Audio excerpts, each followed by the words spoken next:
Welcome to day 5 of the International Masters of Gaming Law virtual conference.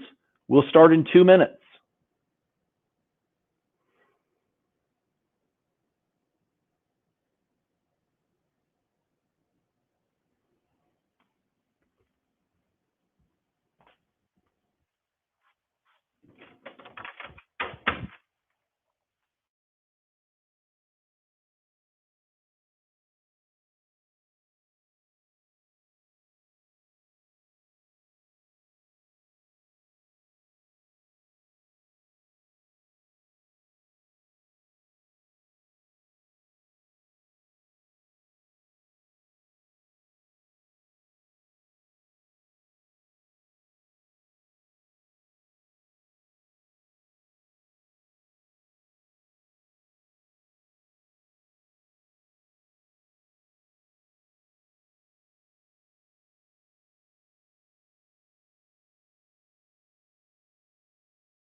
Good afternoon, good evening, good morning, depending on where you are. My name is Mark Ellinger. I'm the president of the International Masters of Gaming Law, and welcome to day 5 of the IMGL virtual conference.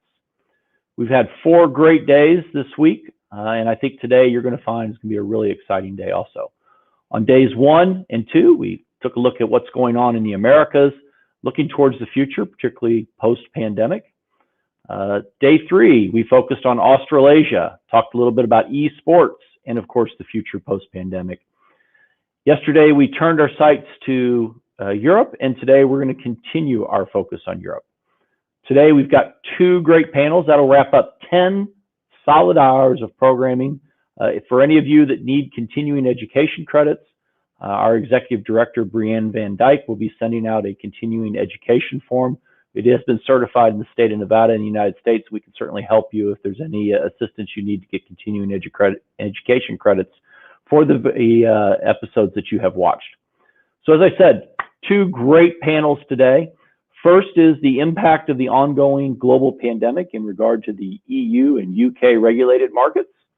And then we're going to follow up with our last panel, emerging markets in the Netherlands, Germany, and others gradually legalizing online gambling.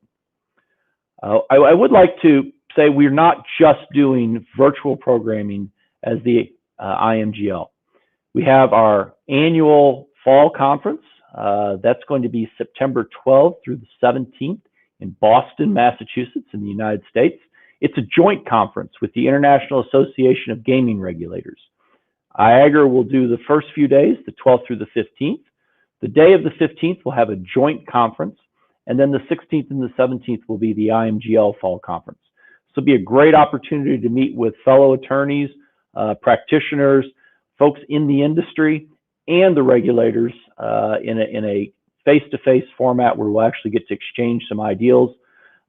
Recently, we had a regional conference in the United States, and I think one of the things that everybody agreed was getting face-to-face and allowing some discussion was really exciting and invigorating in light of the lockdowns and the separation that we've all had to go through.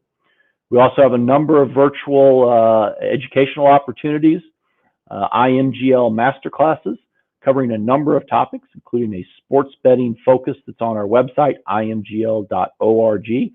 You can go to imgl.org. You can take a look at what's coming up, upcoming virtual events, upcoming live events. We're also really making a focus on publications. You can contact our Director of Publications, Phil Savage, and his email address is phil@imgl.org. And if at any time you have questions, comments, concerns, maybe a suggestion for a topic in the future, or an article, or anything else you'd like to get in touch with the IMGL about, please do not hesitate to email our Executive Director, Brienne Van Dyke. Her email address is Brienne, that's B-R-I-E-N, @imgl.org. It's crawling along the bottom of the screen right now, so please feel free to reach out at any time. As I said, we've got an exciting couple of panels coming up today. In each panel, we are going to have some polling questions. This is an opportunity for you to be interactive with the panelists and ask your questions also. We use Slido to do this. The easiest thing to do is to scroll down on your page and click the Join Event link. You can answer those polls as they appear, and you can also submit your questions to the panel, which they'd be happy to take up. Or you can take your mobile phone, you can scan the QR code that's up on the screen right now, or go to slido.com and enter IMGL. Either way, you'll fully be able to answer any questions that are submitted and also submit your own questions. I think it's going to be a great way to be interactive. And with that, I'm really excited to kick off day 5 of the IMGL virtual conference with our first panel, the impact of the ongoing global pandemic in regard to EU and UK regulated markets.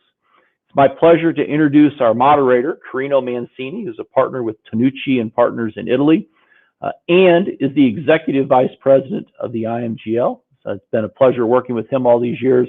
I think you're going to find Carino really brings a special level of expertise. He's the global head of the gaming and gambling practice. He's got more than 20 years experience in gaming law. He acts for all sorts of foreign-based companies when they're operating in the Italian gaming market, handling the local licensing process, advising on intended business models, whether that's online or land-based, and then the subsequent implementation, including contracts, operations, licensing. He also advises market analysts and banks. And I think ultimately what you're going to hear today from Carino and from his panel is a broad breadth of experience in gaming and gambling across the European continent. I think we're really excited to hear their input and their thoughts on these discussions. So it's my pleasure to introduce the moderator for the next panel, Carino Mancini. Carino, the floor is yours. Please take it away. Thank you for your nice words, Mark, and good morning to those of you who are on the other side of the big pond. Good afternoon to the rest of the delegates, and good evening to those farther afield eastwards. I am moderating today a panel which is a very distinguished one. Unfortunately, we had a last-minute dropout from one of the panelists, Marco Castaldo, who is the CEO at Microgame, an Italian B2B and B2C operator. Unfortunately, he had a very good reason not to be with us today, because he received a much wanted call from the National Health Service that he should, if he wanted to get his shot, COVID jab shot, today he had to materialize himself at a certain place at a certain time, which unfortunately coincides with when we are supposed to be live. And so much to his regret and our regret, he had to jump off. And I hope that we will be equally able to put together a nice and entertaining discussion. And I'm sure this will be the case, because we have with me today three colleagues who are coming from different jurisdictions and also kind of different working environments and practices.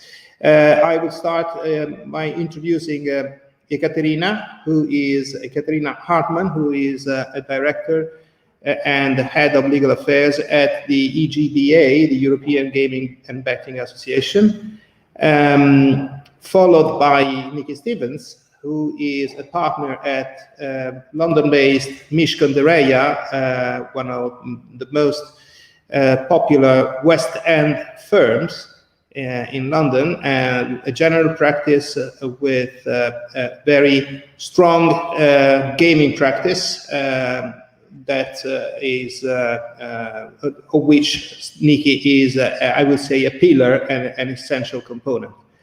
And then, last but definitely not least, we have my very good friend and longtime colleague, James Scicluna, from Malta, WH Partners in Malta, and he has, I think he has a very interesting position because unlike myself and probably Nikki, he has been working for a good number of years as an in-house counsel and head of legal affairs of a big sportsbook operator here in Europe, BetClick.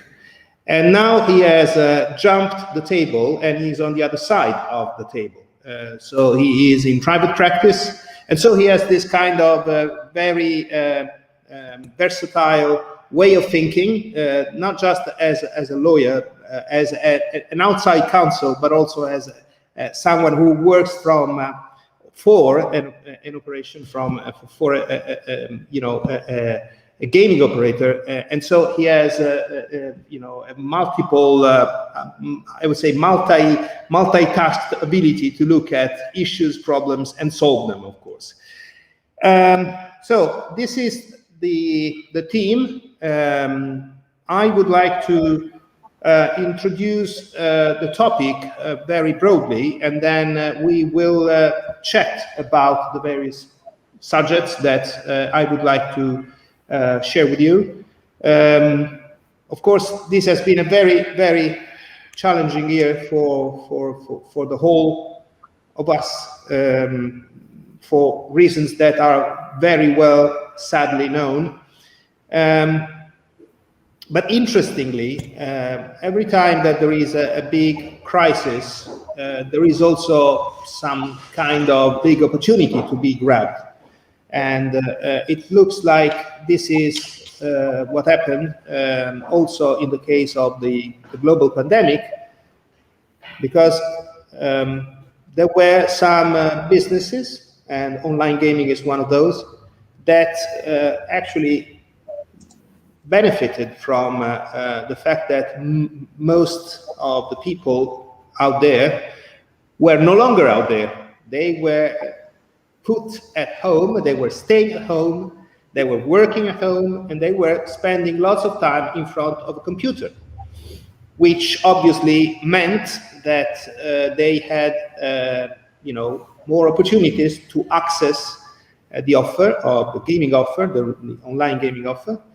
And so we saw, with respect to the industry that we all work for, we saw this interesting situation where, on the one hand, the brick and mortar sector was suffering heavily from the lockdown restrictions, with shops being closed and still being closed in most countries,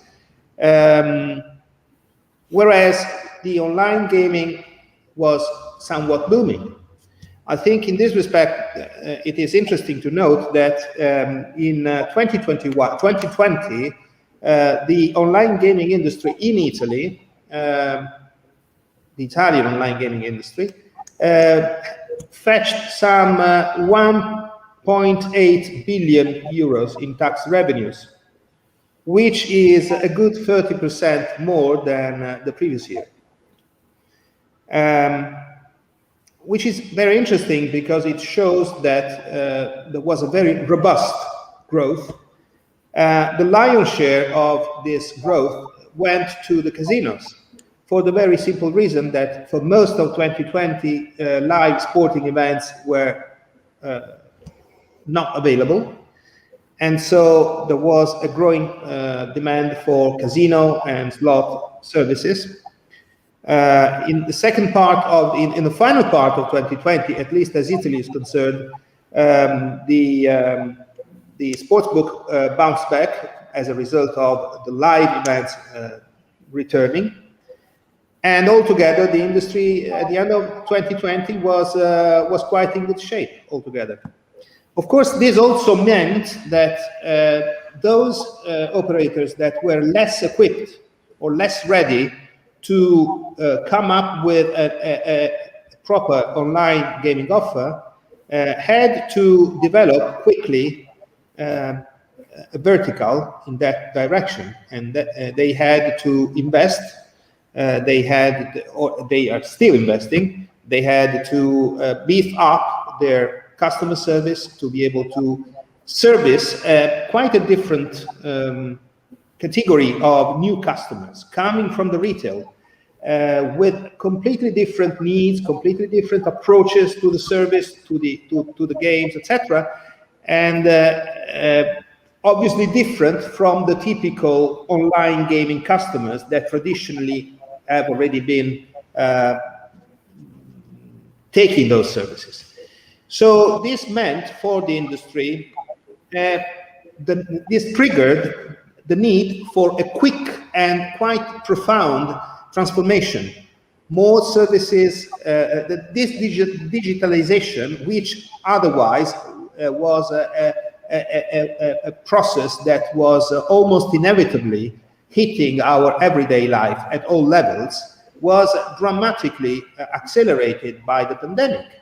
And therefore, even in the gaming sector, there was the need to all of a sudden start accelerating, speeding up all those processes aimed at developing a vertical in the online gaming space and being able to deliver a new product or more products to a new profile of customers. So, and this will be my last introductory comment before opening up to the discussion. Another interesting effect of, and this is in my view the most interesting of all, another interesting effect of what happened over the past 12 years is that, let alone the unwanted effects of the pandemic, for the good and for the bad, in the regulated, in the European regulated markets, Italy being one of those, we saw a massive recourse to more regulations, more taxation on the one side, more regulations on the other. Taxation was a way to, has always traditionally been a very politically correct way to raise some money from a sector, an industry, which is the gaming industry, that is not so well seen in the eyes of the public opinion. And so more taxes also, and particularly because of what's happening, you need more, you need to source programs, very ambitious programs to subsidize all those furlough schemes and other ways to support people that are no longer working or that are working less than before.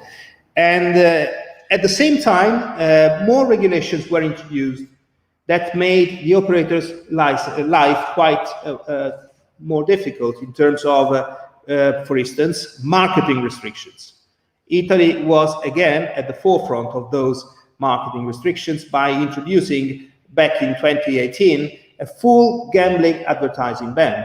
Since then, other jurisdictions, Spain and elsewhere in Europe, followed suit, and now it has become quite, challenging for licensed operators to navigate in highly regulated jurisdictions where they do business. And this has, on the flip side, has had an effect of facilitating a an illegal offer for those that want to take advantage of the fact that they are based in an offshore jurisdiction or a gray jurisdiction where fewer restrictions are in place, to be able to offer those services also to Italian residents, French residents, etc. And in this respect, there was a very interesting study that was conducted by the Betting and Gaming, British Betting and Gaming Council, that showed a direct connection between the amount of rules and regulations that are in place versus the amount of illegal gaming offer. Those countries, Italy being one of them, France another one, Norway another one, those countries where regulations were stricter and more stringent, those were also the countries where the phenomenon of illegal gaming offer was seen as being quite an issue. I can share with you more data about it, but I'm sure that at this point I realize I have been speaking for almost 10 minutes, and it's time for me to turn to my fellow panelists. And I would start from Ekaterina, also because she has this observation point, which is very privileged. She is sitting within an association, an industry association, but she's also a lawyer. And so maybe she can describe how the industry has been coping, particularly the sports betting industry has been coping with all these tragic developments that we have seen over the past 12 months. Thank you, Quirino, very much. And thank you for the invitation to speak to you today. Now, I found your introduction to be very interesting. I have to say, I also learned something, especially from the data that you presented. I think COVID-19 has put a real microscope on our sector. There was always discussion, obviously, but gambling has always been a thorny issue. But if we look at how the discussion has gone now, it has gone even much more mainstream in Europe. So there has been a lot of focus on safer gambling, how we can make gambling safer. And it is an objective of EGBA and I think also of European licensed operators that every player should be able to play in a safe environment, sort of in a safe and responsible environment. And the majority of customers do so, and some do need extra protection even in normal times. But with so many Europeans isolating at home during the lockdowns, it has become an even more important issue. So how have we as an industry reacted to that, and how have the regulators reacted to that? So the regulators and the legislators, they have turned obviously to regulating and legislating by trying to have an extra layers of protection for players. Now, Spain is one example where there were emergency measures introduced. Sweden was another example where we had emergency measures introduced. Some of these emergency measures included advertising bans or restrictions on the times when advertising could be shown. So well, we have to see, has this really worked out? Because during the first, these were already introduced during the first lockdown. So let's say we're this time last year. And it is important, obviously, to recognize that their temporary measures are very well intentioned, but they may have the opposite effect of actually doing more harm than good by making the regulated market so unattractive that the players will actually turn to the black market. And black market is never a good thing because it's usually run from outside of the EU. It's usually run from places that provide no player protection. So in the end, while regulators have really struggled to ensure consumer protection, taking this too far can also have sort of the opposite effect. Karina, you said something very interesting, that the share of online gambling has gone very much up. And this is very much true because we have seen a definite increase in online gambling. And as you rightly said, there was not that much sports betting, so the verticals around casino has grown a lot. But this is also a trend that has really existed already for a while. So online gambling has been steadily growing in the past 10 years.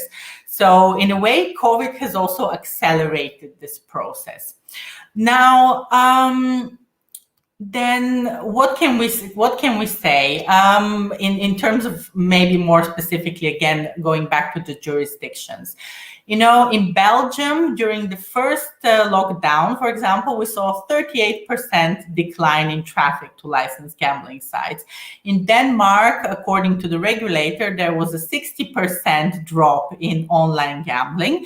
And in Sweden, there was a 6% increase. Even in the UK authority found that 67% of citizens have not gambled during the COVID times. With that being said, you know, we have looked shortly at what the regulators are saying and what they're thinking. So what on the other side, us as representing the industry and sort of the industry itself, we have a very big responsibility to our players. And we as EGBA came up with guidance on how to the impact of COVID on health, safety, and well-being. And it consists of a number of points. For example, that advertising during this time should not refer to COVID. Advertising should not portray gambling as sort of a solution to any sort of social, personal, financial problems. And that there needs to be enough information out there about where to seek help, etc., etc. So the role of the industry in ensuring that players are safe, but also in reassuring regulators that they don't need to go for very radical, let's say, advertising bans like we have like we had in Italy even before COVID-19. Is not really necessary. There are other ways, you know, to approach these issues that actually are very effective and that can work even better. So it's really kind of making sure that players are safe and making sure that business can continue in a way that it should is really an interaction between all the measures that the regulators need to be taking and all the measures also that we as an industry need to be responsible and need to be taking. So I think that would be really maybe the legacy of this pandemic for gambling.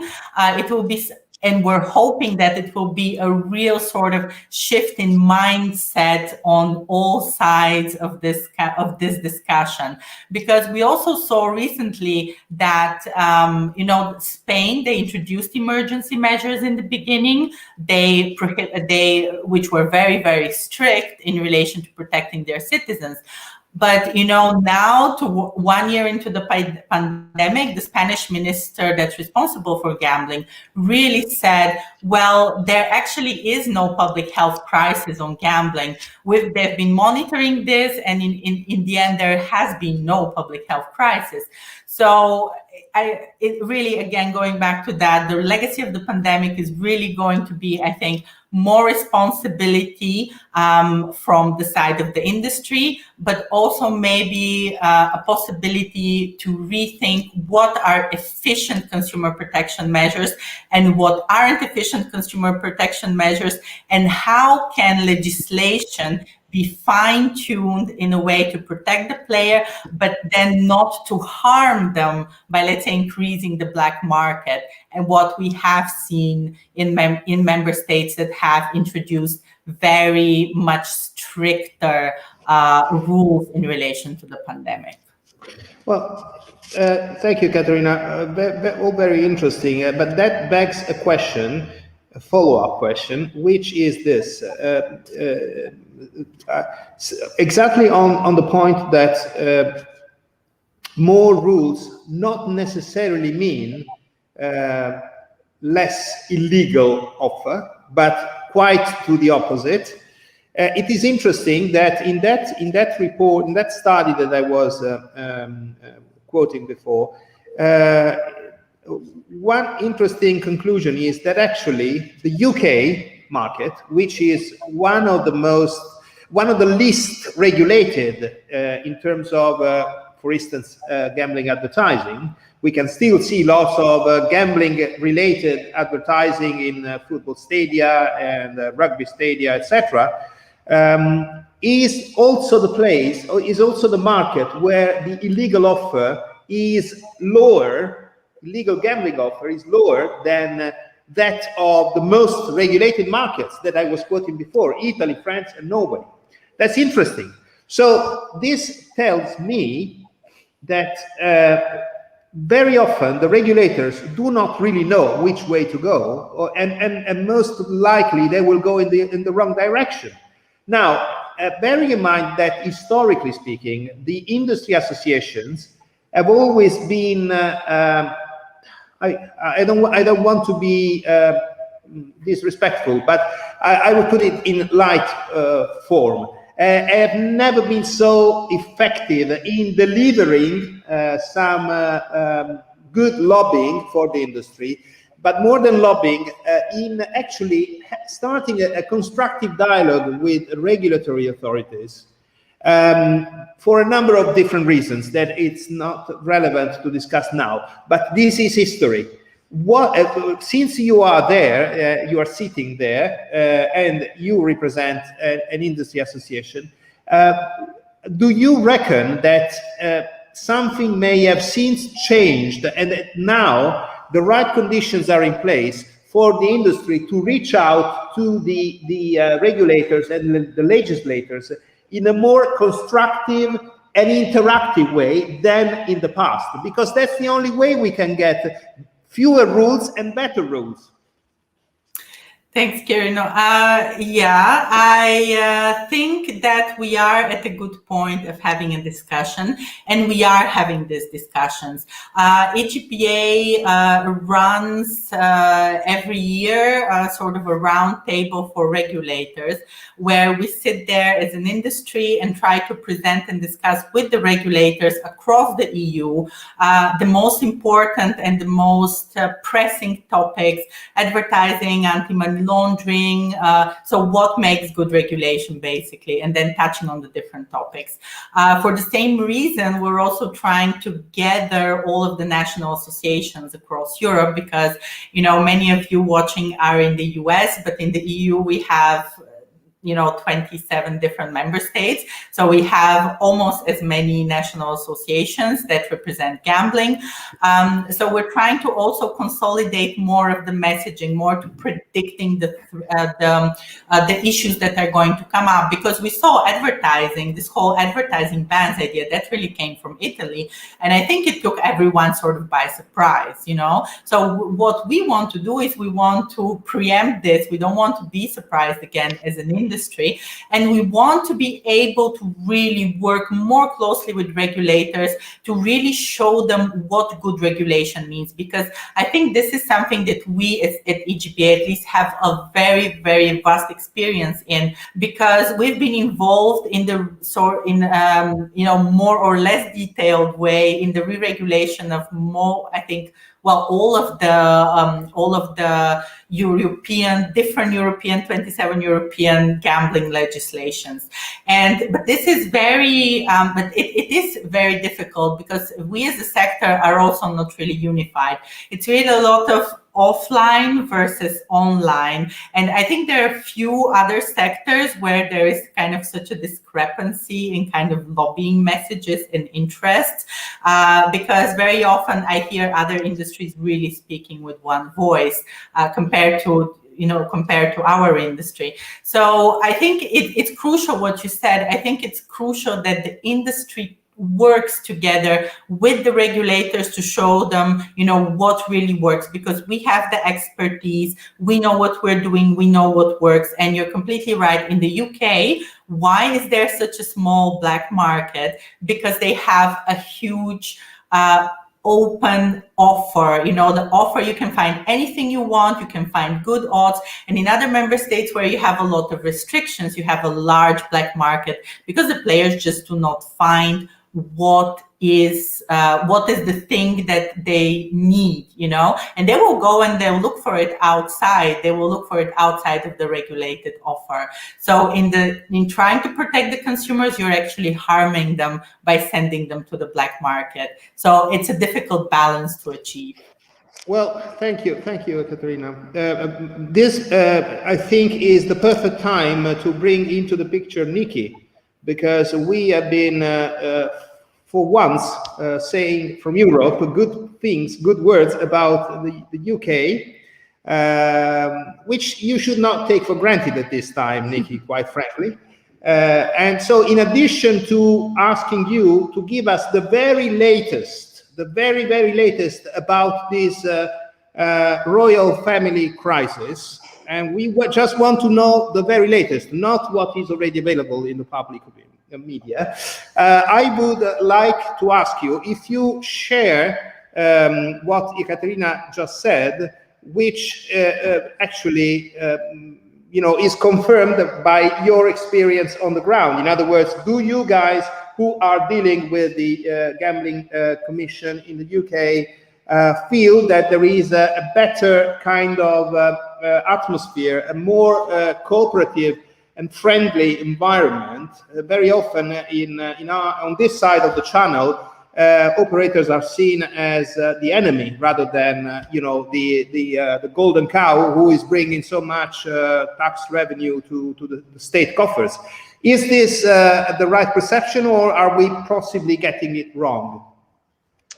Hi, thanks, Karina, and thanks for having me today. I think it's a very, very interesting time in the UK at the moment. COVID has had obviously a very significant impact on gambling businesses, specifically those sort of dependent on retail and sports betting revenues. And as you've said, Karina, those with limited online presence have had to kind of adapt and find new ways to secure revenues by introducing new products or sort of emphasising their online offerings. To a great extent, though, notwithstanding the pandemic, it's generally widely known that we have quite a strident regulator here. And for the most part, I would say that notwithstanding the pandemic, it's been business as usual, really, for the Gambling Commission. Compliance assessments have continued. You will have all seen the sort of press reports announcing the outcome of various license reviews and investigations. The Gambling Commission has, for a long time prior to COVID, been very focused on customer protection, quite rightly, and it's something that the industry has committed and made significant improvements in. But the sort of backdrop at the moment in the UK is a broader review of the Gambling Act, the main piece of legislation here. And that will be a very interesting debate that's likely to rumble on for the foreseeable future. And I think that review, coupled with some quite significant consultations around consumer interaction and affordability, will provide the industry with an opportunity that it may not have felt that it's had before to properly sort of engage. And as Ekaterina says, there's a great deal to be gained from all singing the same song. And we're hopeful that that actually these things, whilst challenging and, you know, may well result in, as I say, quite significant developments, will provide the industry an opportunity to sort of come together and help shape how those laws and regulations develop. Thank you, Nikki. It hasn't gone unnoticed that you elegantly skipped my very first question about the latest from the royal. Okay, let's now go on a much smaller island, but a very lively one when it comes, especially to online gaming. And so I would like to ask James to tell us a bit, to share with us his understanding of this latest 12 difficult months that we have seen, and if what we have been discussing so far is also something that he shares in terms of perception, or maybe there is a different angle that you would like to offer in terms of a contribution to this discussion. Thanks, Carino. I think that going into the pandemic, there was a lot of uncertainty, and that's throughout the whole business community, gambling included. It was quite clear from the outset that the retail bricks and mortar sector was going to be more heavily affected because of lockdown. And I think it was also quite clear from the outset that all digital online businesses, really across the board, were going to, if not significantly benefit, but at least to suffer less than the rest of the business community. And I think this was true for the gambling industry too. The cancellation of sports events last year certainly had a very big impact on sports books, but some interesting things happened. For example, I think esports cemented itself as a sport on which you can gamble, and this is acknowledged now, and pretty much all relevant sports books offer gambling on esports. Virtuals became even more popular, and of course casino products boom. So I think overall it was far less bad than people expected for the online gambling industry last year. Everybody expected some sort of gradual return to normality this year, which I don't think has happened at all, and I don't think we'll see a return to normality for some time in terms of the way we communicate, live, and where we work from, etc. I share a lot of the views expressed by the panelists and you in terms of the approach in Europe to regulation. I'd just like to offer my perspective on it by recalling the days pre-national regulation in Europe, what we used to call the sort of .com days, I suppose. And in the build-up to various European states starting to regulate along national lines, there was a lot of talk about channeling the demand for gambling such that people in those states would gamble with operators licensed in those states for various reasons, but primarily trying to achieve a balance between issues of public order and public health.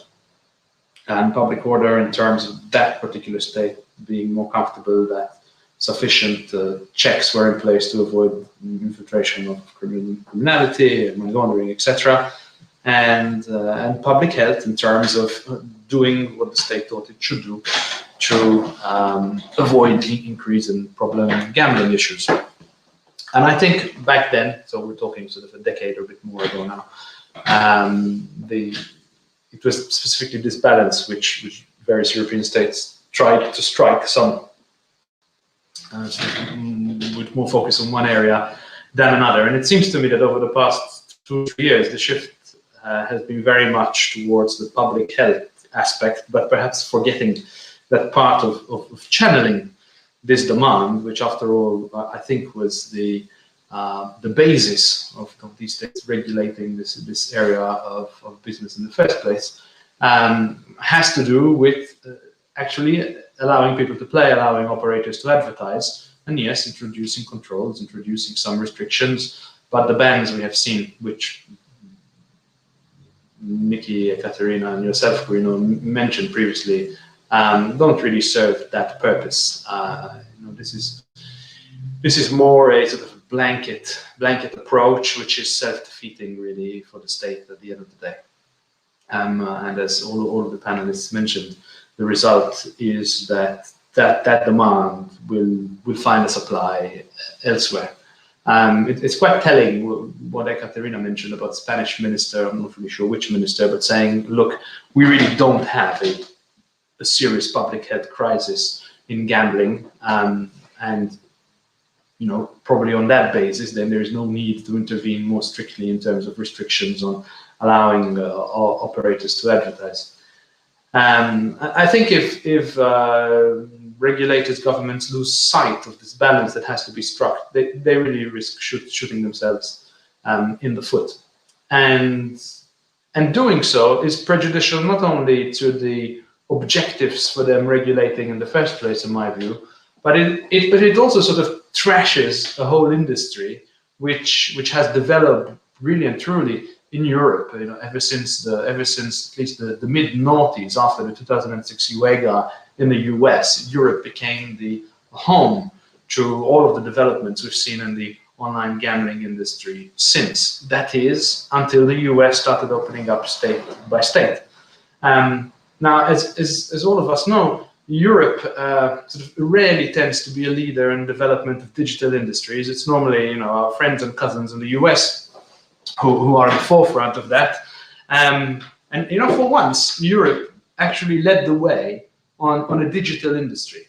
I think even from a public policy perspective, there's something to be said, perhaps, about nation states in Europe trying to make sure that Europe keeps some sort of edge or keeps some sort of leadership in this area. It seems to me that it would be a shame to contribute to the development of an area only to then shoot yourself in the foot and just say, okay, we're handing over now to you guys in the US, you're regulating, you're treating this as entertainment.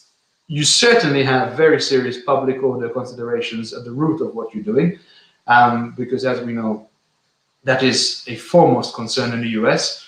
But because you're now treating this as sort of digital entertainment, we're going to let you be the innovators and run forward with this. I think from a European perspective, speaking as a European, that would be a shame.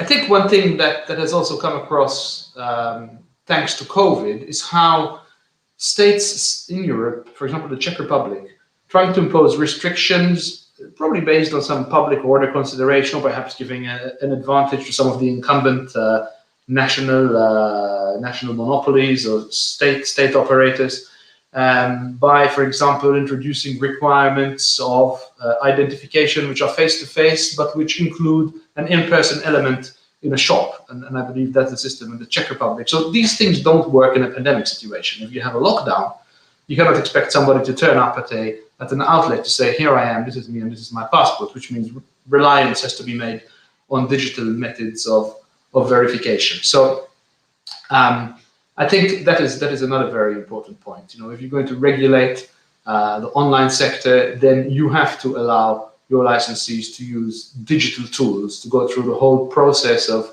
onboarding, verifying customers, and you have to embrace technology in terms of that, in terms of payments, and also in terms of tools used in order to understand which customers may or may not have problems with gambling. A couple of very interesting, many interesting things, but you raised a couple of points that I would like to focus on. One is what you just said about the need to introduce new digital tools and better digital tools to make the offer more, deliverable and also enjoyable in the face of the consumers. Yes, that is absolutely the challenge, and so much so that I am aware that the biggest operators out there, especially those with what I call the hybrid operators, those who have a land-based offer and they also have an online-based offer. And of course, historically speaking, as we were saying before, there's the profile of the customers of a gaming outlet has always been very different from that of the typical online gaming customer. But now there is this new category, which was somewhat triggered by the pandemic, which is former or still potential retail customers who forcefully can no longer go to the shop down the road, and so they have to familiarize themselves with the magic world of the digital offer. Some of those, the youngest ones, are easier to familiarize themselves with the technology and with the digital tools. Others, especially I have in mind those typical customers of any betting shop, especially in southern Italy, people that are not very familiar. They can barely use the phone, the cell phone, but they're not very familiar with desktop and all that means, etc. They now, if they want to continue wagering and betting, they will have to establish an online game account. They will have to go online and gamble, and so that is kind of a new type of customers that are going towards the operators. For whom I believe there is the need to customize the offer as much as possible and make the experience as easy as possible. And that is the reason why I am aware some of my clients are actually doing that. They are setting up innovation teams within their organization, and that the purpose of that innovation team will be that of suggesting improvements, technological improvements, commercial improvements in terms of, you mentioned esports, introducing an esport offer if it's not already in store, in order to meet the demand, but also the expectations and also the skills of those who are new to the digital world. And that's the one point I wanted to make. The other one is you were mentioning about Europe being at the forefront for once on the online gaming regulations. I very respectfully disagree on the Europe element. It was not Europe. It was some European states that started a process. What we have at the moment is not, a European directive on online gaming that we know will never come. It's not something that is stemming from Brussels. It's not coming from the Commission. It's coming from single member states that individually started dealing with online gaming. That very much depends on whether you consider Europe to be Brussels, and that's a whole other discussion. Absolutely. That's and I'm happy to bring Ekaterina in this very discussion in a second. Yeah, probably Nikki in the UK has something to say about that as well. Absolutely, but that's why we're having people from Brussels and people from London. So okay, I will refrain from any further input, and I will give the microphone to Ekaterina.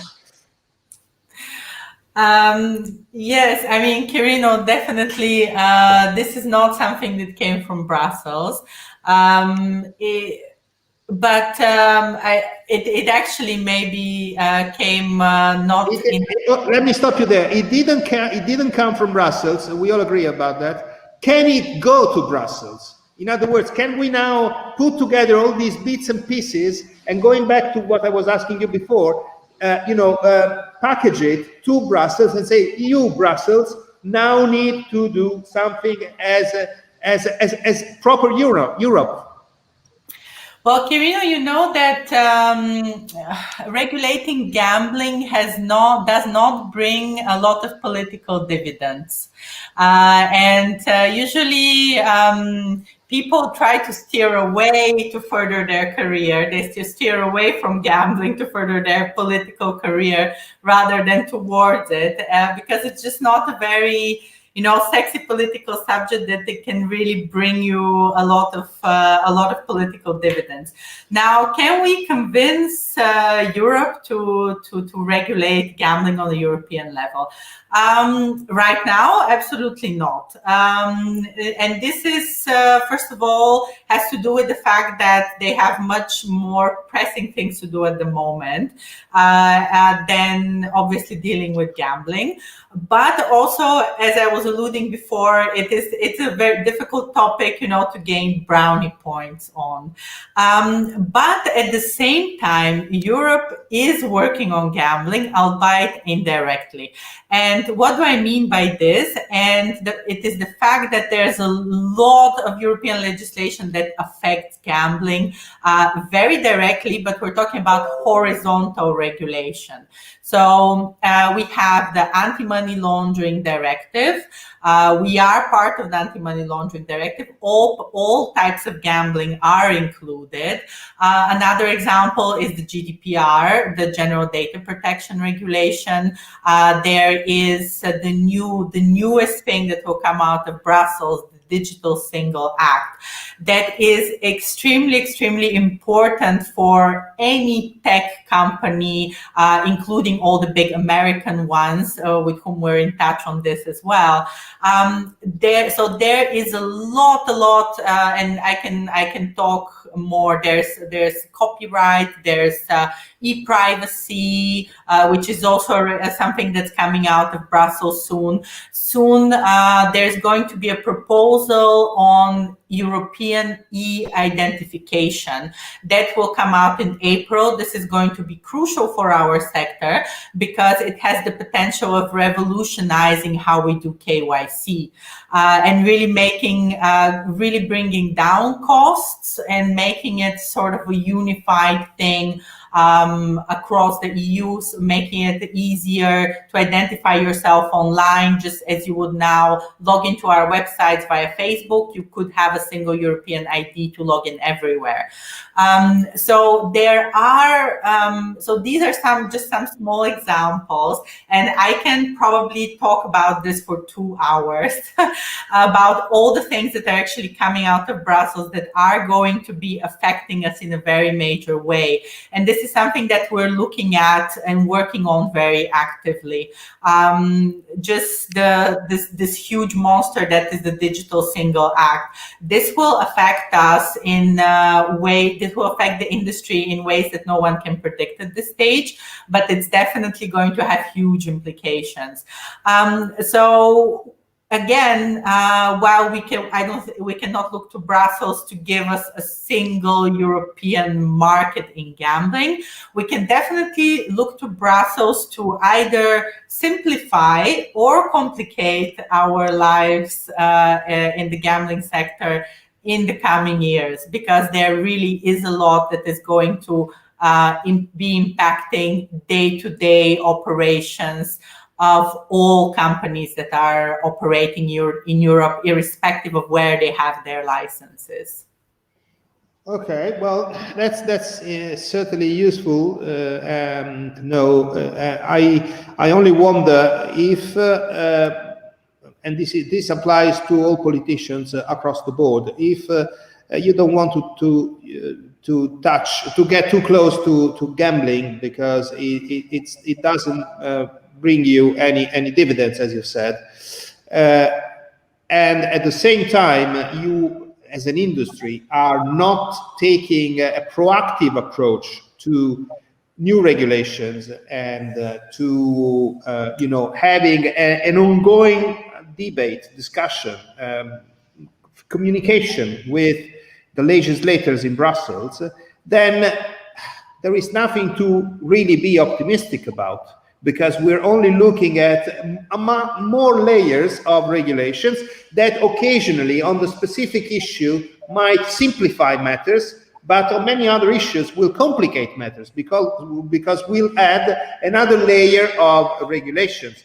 So, I mean, I very much hope that you and your colleagues, those that are in the same line of business as you are, will be able to spend ever more time in discussions with MPs, MEPs, and regulators, because that's the only way forward. As we said before, we need to have an ongoing, permanently 24-hour per day open consultation process in place with those who are ultimately going to deliver the laws and regulations.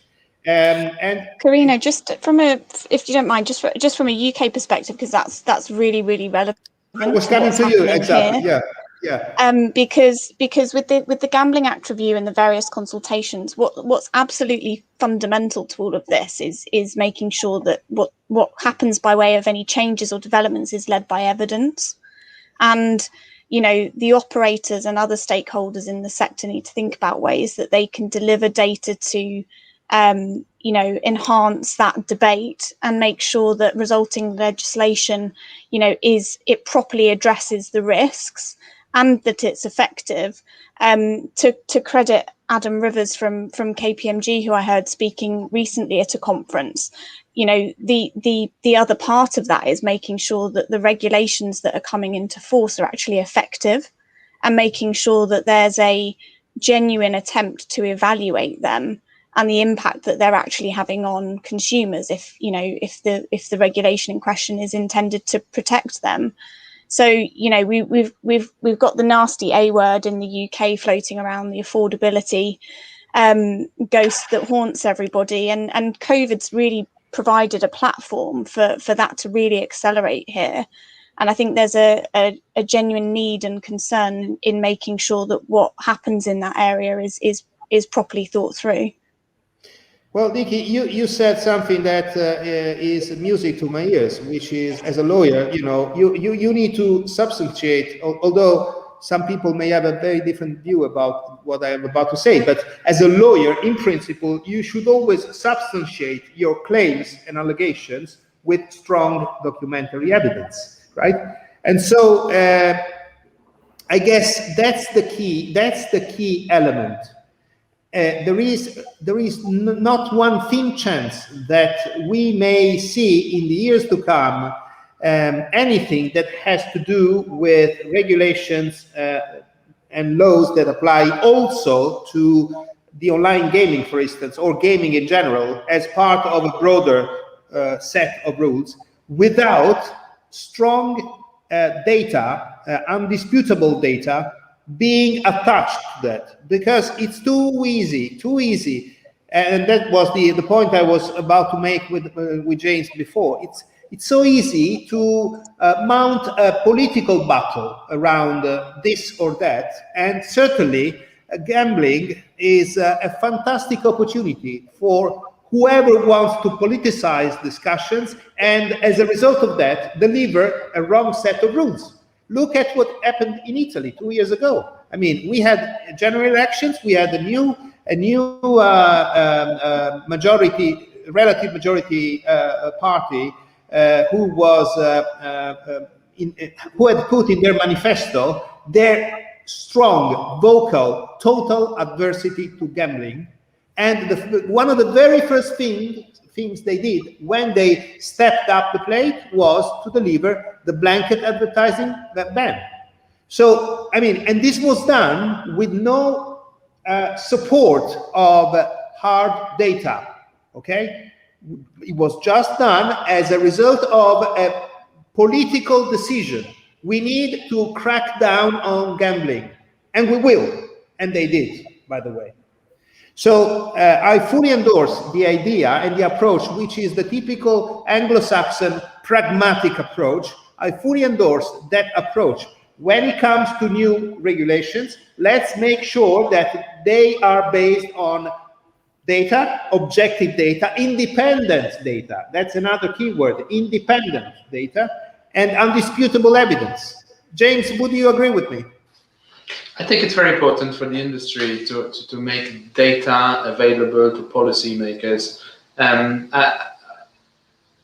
One thing which I think is likely to happen also due to COVID is that because of the pressures on the public purses which are being drained, politicians need to look where to find resources. So it's going to be sort of taxes, and gambling is a favorite, and they're going to need rallying cries, and gambling is also an easy target. So I think the industry needs to be very well prepared to withstand another onslaught, both fiscally and politically. Okay, well, I think we have covered many different, very interesting and hot topics here. And at this point, since we only have a little more than 5 minutes left, I would like to check if there are any questions from the virtual floor. And it seems that there are no questions at this point, so we can carry on for a few more minutes. Let me see if there is anything that we haven't covered. I have a few notes that I wanted to use.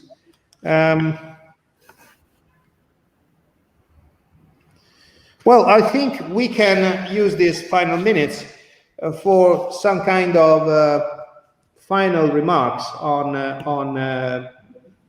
what we should expect. Where we should expect to be, all of us.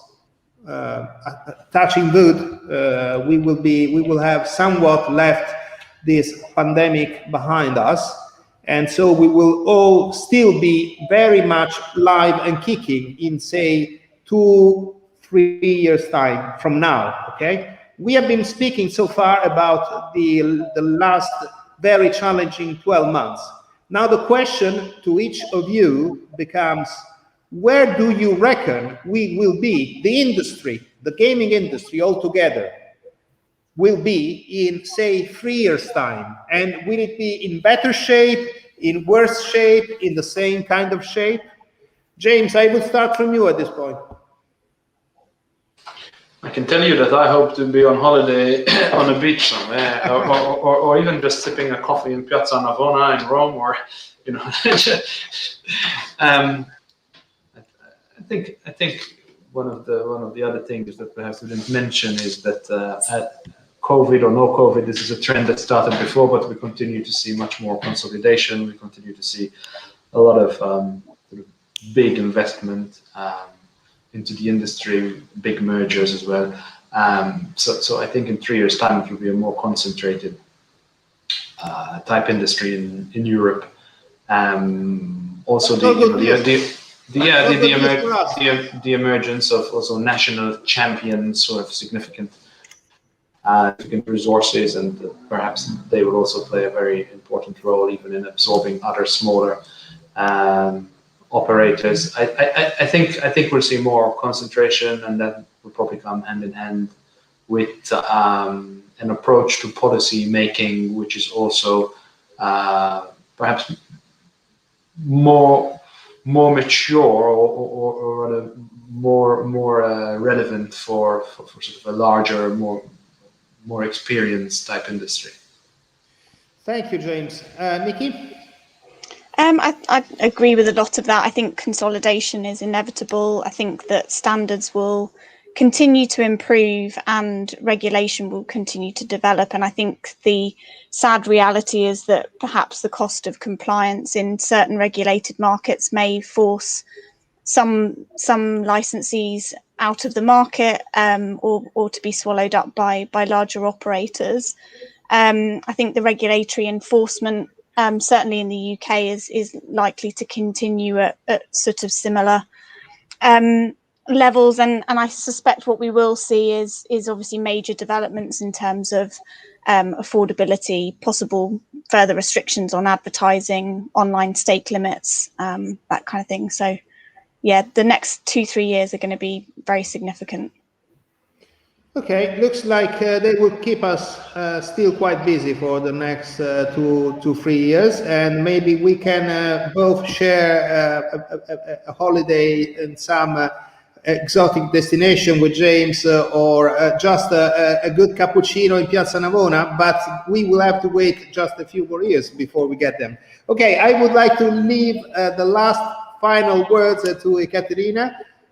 Also because she is new to our organization, and I think that next time we meet, she will no longer be new to this organization, and you know what I mean.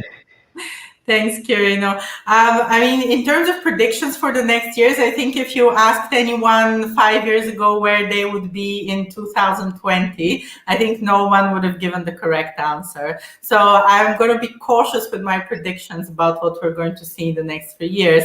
But I think what we're going to see is in the regulated markets, we're going to see a little bit of a stabilization, because we've had so much regulating in all the member states, just regulation after regulation after re-regulation coming up. And then we have a select few countries in Europe that still have a monopoly. So that is, we're talking about Finland and Norway. And I think probably in 3 years, they would be in the process of opening up those markets, because this has already started there as well. I mean, I'm hoping, let's see if that prediction is going to be true. But I think we're going to see indeed, as Nikki said, a rise in compliance costs, just because every single member state, they want to do something, but they want to do the same thing, but they want to do it slightly differently. And this is one of the big problems when it comes to online gambling. And hopefully we as an industry can again provide more guidance and more unified guidance to more unified rules across the EU.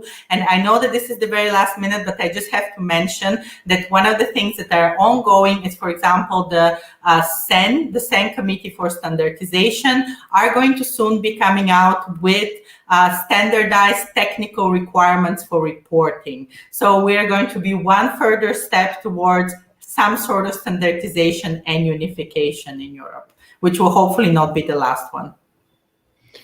Well, thank you very much, Caterina. Interesting, all interesting. I wish to thank you all for this chat, more than anything else. I think we pretty much covered all the topics that I was planning to cover, and I must say a big thank you also for keeping to the time, which is very important. I think my good friend Jörg Hoffmann would be proud of me, because although I come from a different country from where he comes, which is Germany, of course, I was able to be self-disciplined as if I were holding a German passport. And with that, I give back to Mark. Thanks so much. Thank you. Right on time, perfectly executed. Thank you so much for doing it. James, Ekaterina, Nikki, great panel. I think Ekaterina said it exactly right. Nobody would have guessed where we would have been 5 years ago. I don't think 18 months ago anybody would have guessed where we were at last year. So thank you all. We're going to really watch what happens as the market tries to shake off this pandemic. As everybody knows, during the course of that last panel, we had several poll questions. At slido.com. You can answer those poll questions. Here are the results. In your view, okay, do you expect ever more land-based operators to go online in order to adapt their offer to a new market trend triggered by the pandemic? 87% say yes. I think we're seeing that across the globe, not just in Europe. I think everywhere land-based operators are having to go online. Let's go to the second question. Do you reckon that the mounting wave of advertising restrictions and higher taxes across the regulated markets may indirectly encourage and benefit the illegal and unlicensed gaming business? Again, 87%, remarkably the same percentage, say that yes, it will indirectly encourage and benefit illegal and unlicensed gaming businesses. And we had a third question.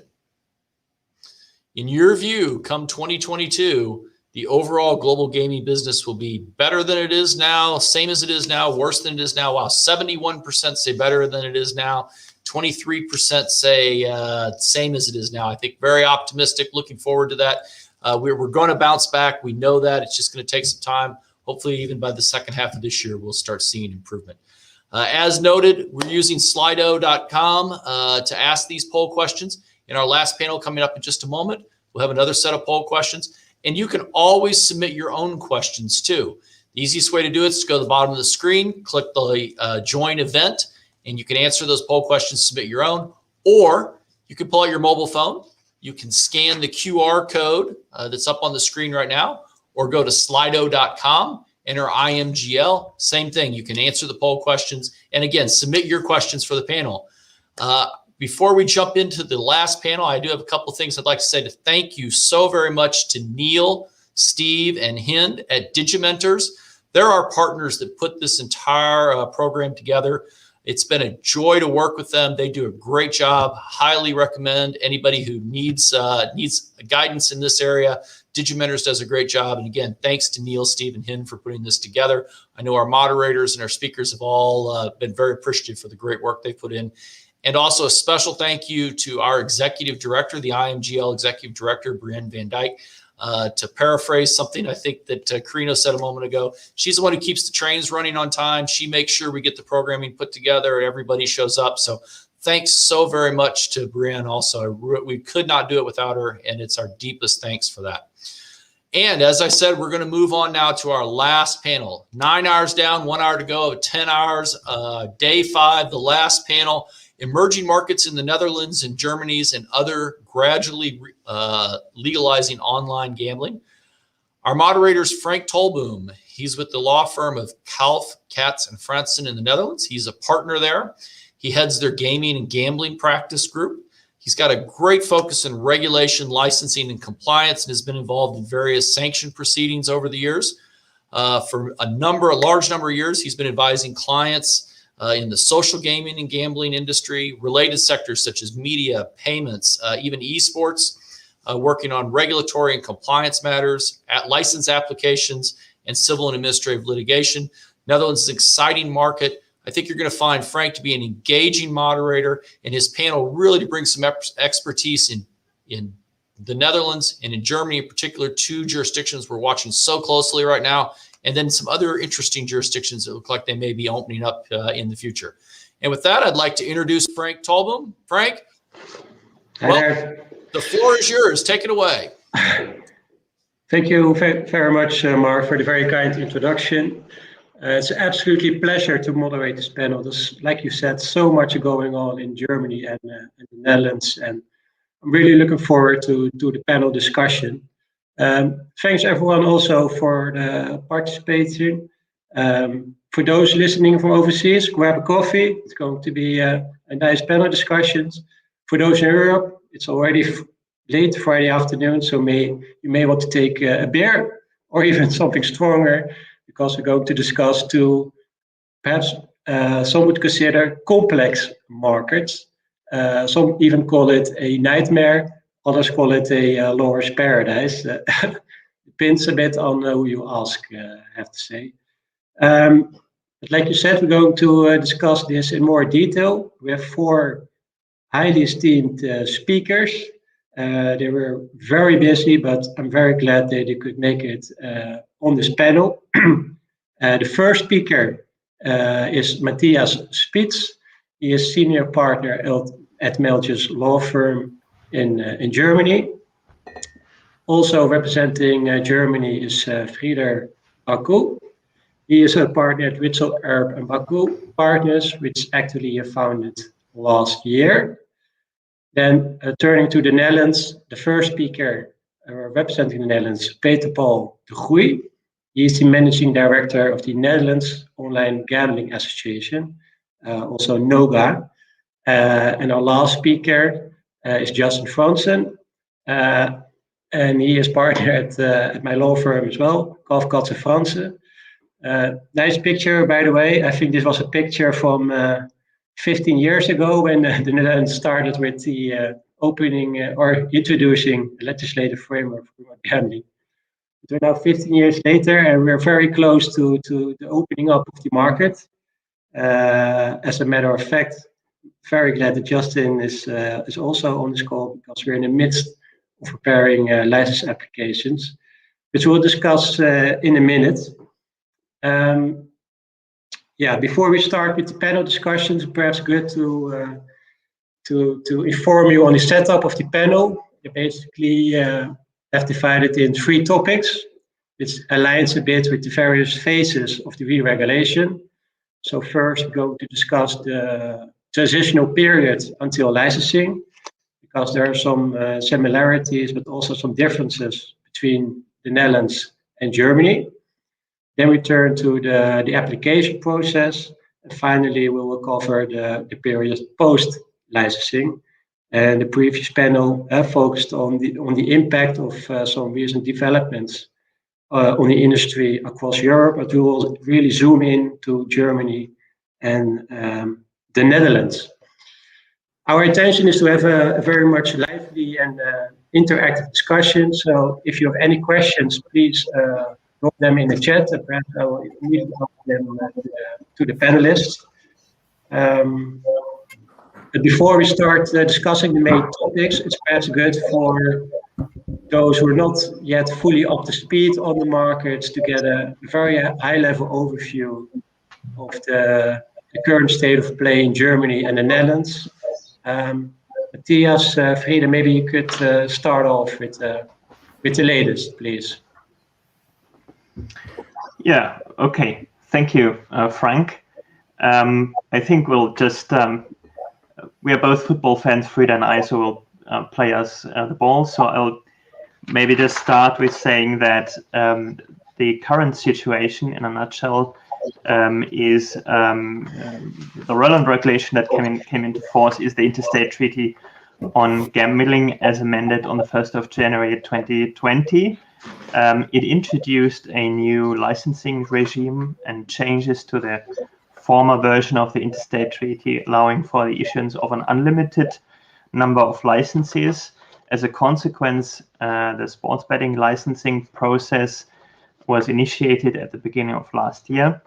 Operators had to apply rather quickly. The regulators actually put some pressure on the industry to apply for those licenses, which then also led to some issues with the process. The process was stopped for a couple of months due to a court order. And in parallel, the issue arose what to do actually with the slots and poker markets, because that was not subject to the new regulation.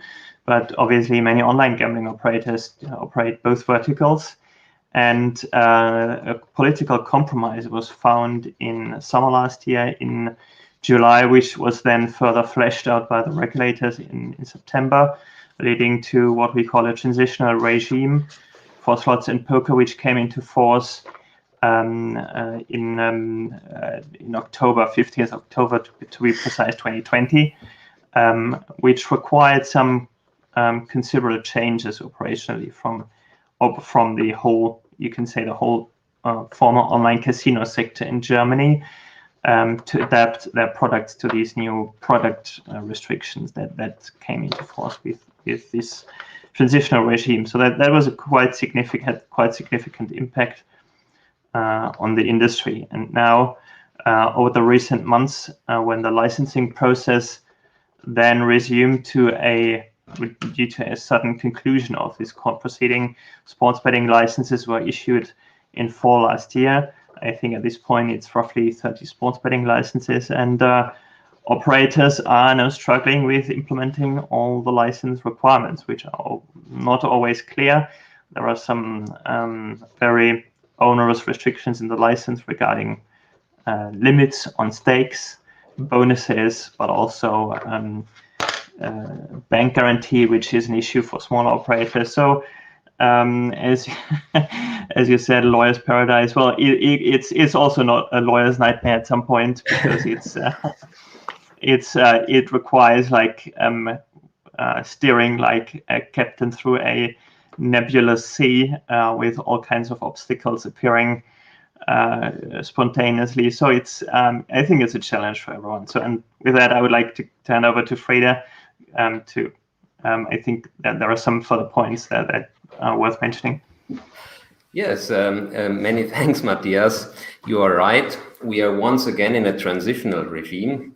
And I would say we have had a number of transitional regimes, periods, or maybe you could rather say it has been one long transitional period, which has been lasting for 2 decades now, as far as I follow this development. So, yes, the situation has been chaotic and messy in the past. And now that new sports betting licenses have been issued, the situation remains messy and chaotic. And we will see later on whether this is going to change with the new regime. So the status quo is that we are having around 25 operators which already have received their licenses on sports betting. There are some additional, maybe 30 operators in the pipeline, which are still in the process of applying and of getting the license, and it is likely that additional licenses will be issued in the near future. So within this period, all the licensees have to cope with the limitations which have been imposed on the licenses and decide whether they accept it, whether they initiate legal proceedings against such limitations, and how they proceed in this regard. At the same time, there is an additional kind of transitional period with regard to casinos, online casinos. So we will have a new regime starting in July 2021. And under this new regime, it shall be possible to grant licenses to online casino activities. However, as everybody would have expected from a German regulator, these possibilities are rather limited. So there are only limited options for those future activities and a number of limitations. So what we will talk about that later, but what happens now is that those operators who would like to offer casino activities, they are kind of tolerated if they obey the regulations which apply in the future. So what happens is that those operators who have applied for a license or still are in the licensing process, or also those operators who do not offer sports betting activities, they are more or less complying with these future obligations. And this is more or less where we are at this point of time. And now we are waiting for the future regime, which we will explain later on, and see what happens until then. Future regime includes, as we will discuss later, a number of additional limitations and also taxes. But I would say for now, this is where we are at present, very roughly and in a nutshell. So I would like to hand over to Frank. Yeah, thank you very much. Very insightful. You mentioned the transitional regime. Justin, as you are well aware, we're in a transitional period, I think, for the last decade. But there is some light now at the end of the tunnel. As a matter of fact, it seems now that the Dutch market will finally open up. Maybe you can further clarify that for our... Absolutely. Thank you, Frank. Well, for as long as I've been floating around in lawyer's paradise, I've been saying that, the regulation would come absolutely next year, as you know. And people have heard me speaking at other conferences, including IMGL conferences, know this mantra. Yeah, it's coming, it's coming. and that took forever. But I'm very glad to announce that now, in literally 18 days' time, the first licenses can be submitted to the Dutch Gambling Authority. Took us only about 20 years to get there, but finally we're entering the stages of licensing. Yeah, there are quite a number of parallels, and with Germany, I would say, and I'm sure we'll dive deeper into that. I'm hearing toleration, and I'm hearing transitional periods. We have that too, but from a very different perspective, I would say. But maybe let's take a step back. So what will happen actually on this 1st of April? So we have a first batch of licensees, or applicants, I should say, who will submit their application, and they hope to go live 6 months later. So that's on the 1st of October. And those operators are the so-called, let's call them the squeaky clean operators, without any history of online operations in the Netherlands, or who have behaved in a particular fashion. They are able to go first, and then we'll have a second wave. I wouldn't call it a batch, because they are fed into the market of operators who are, as I say, cooling off, and we'll get to that later. Maybe we'll get to that later. What it exactly implies. In general terms, Frank, the interest for the market, as you obviously know, as my partner, is incredibly high, and I think what we're also now seeing is that some of our clients seem to be reallocating some of their budgets, which were destined for Germany, to the Netherlands, because the overall line of thinking seems to be that Germany is a massive disappointment already. I mean, it's not even there yet, the regulated market, but it's prepared for failure, as we're hearing. And the interest in the Dutch market is tremendous. We're seeing a lot of interest coming in. Okay, maybe briefly also explain some of the key elements of the future regime: taxation, costs, sure, local licensing, localization requirements. Yeah, of course.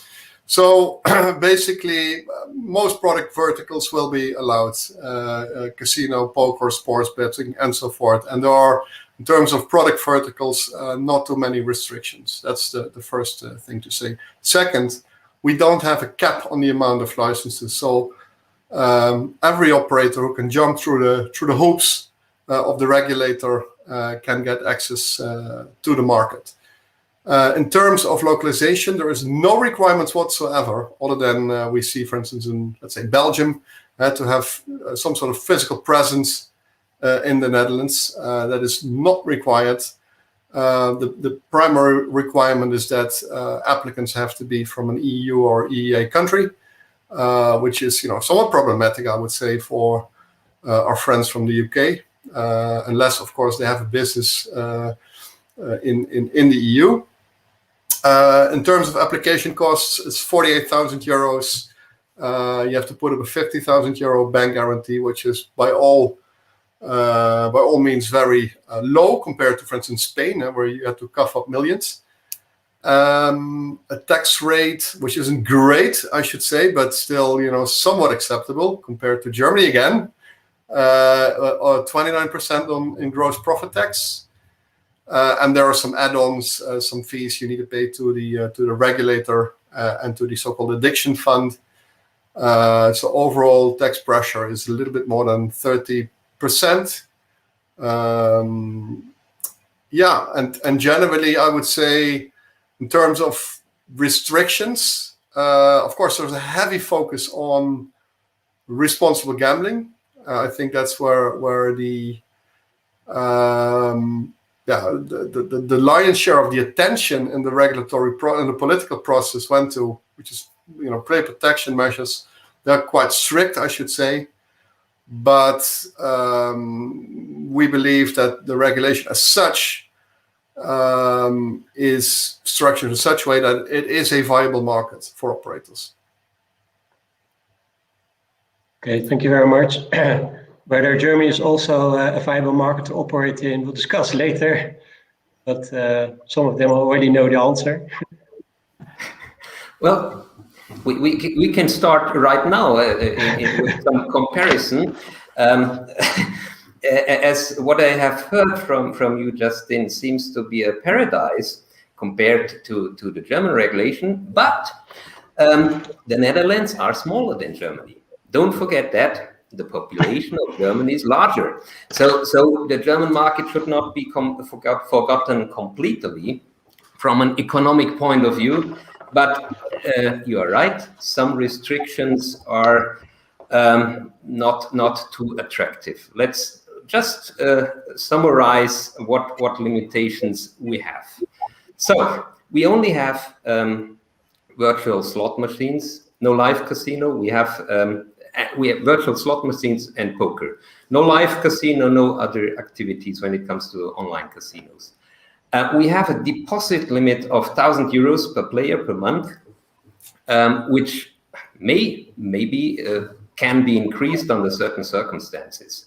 This limit applies for all operators. So this applies really, it's one limit which will be supervised by a large database, which very likely infringes the GDPR and data protection rights of the consumers, but it shall be supervised. So a player can only invest 1,000 euros per month.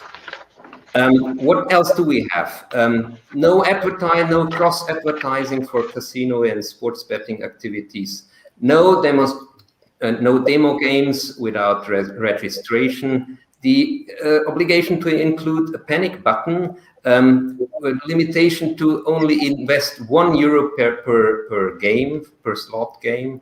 And once again, we have the obligation to establish databases which lead to very intensive supervision of the player. It's like George Orwell's 1984 for gambling. So a lot of limitations and also a new tax system. Matthias, would you like to explain to us the new tax regime, which also is not too attractive? Yeah, it's kind of, it feels like a Groundhog Day, or felt like a Groundhog Day moment talking about movies, movie references when we first heard the news of the new tax approach that we might see being implemented also in July, kind of synonymous with the new gambling regulations of the Interstate Treaty 2021 at the same time. I mean, the regulators and the policymakers, when discussing throughout the last year on potential reform of taxation of slots and poker, they had obviously two choices. One would have been to stay with the current taxation based on gross gaming revenue, which applies under the general VAT that applies to slots and poker activities in Germany at the moment, 19%. Would have been nice to actually just keep that.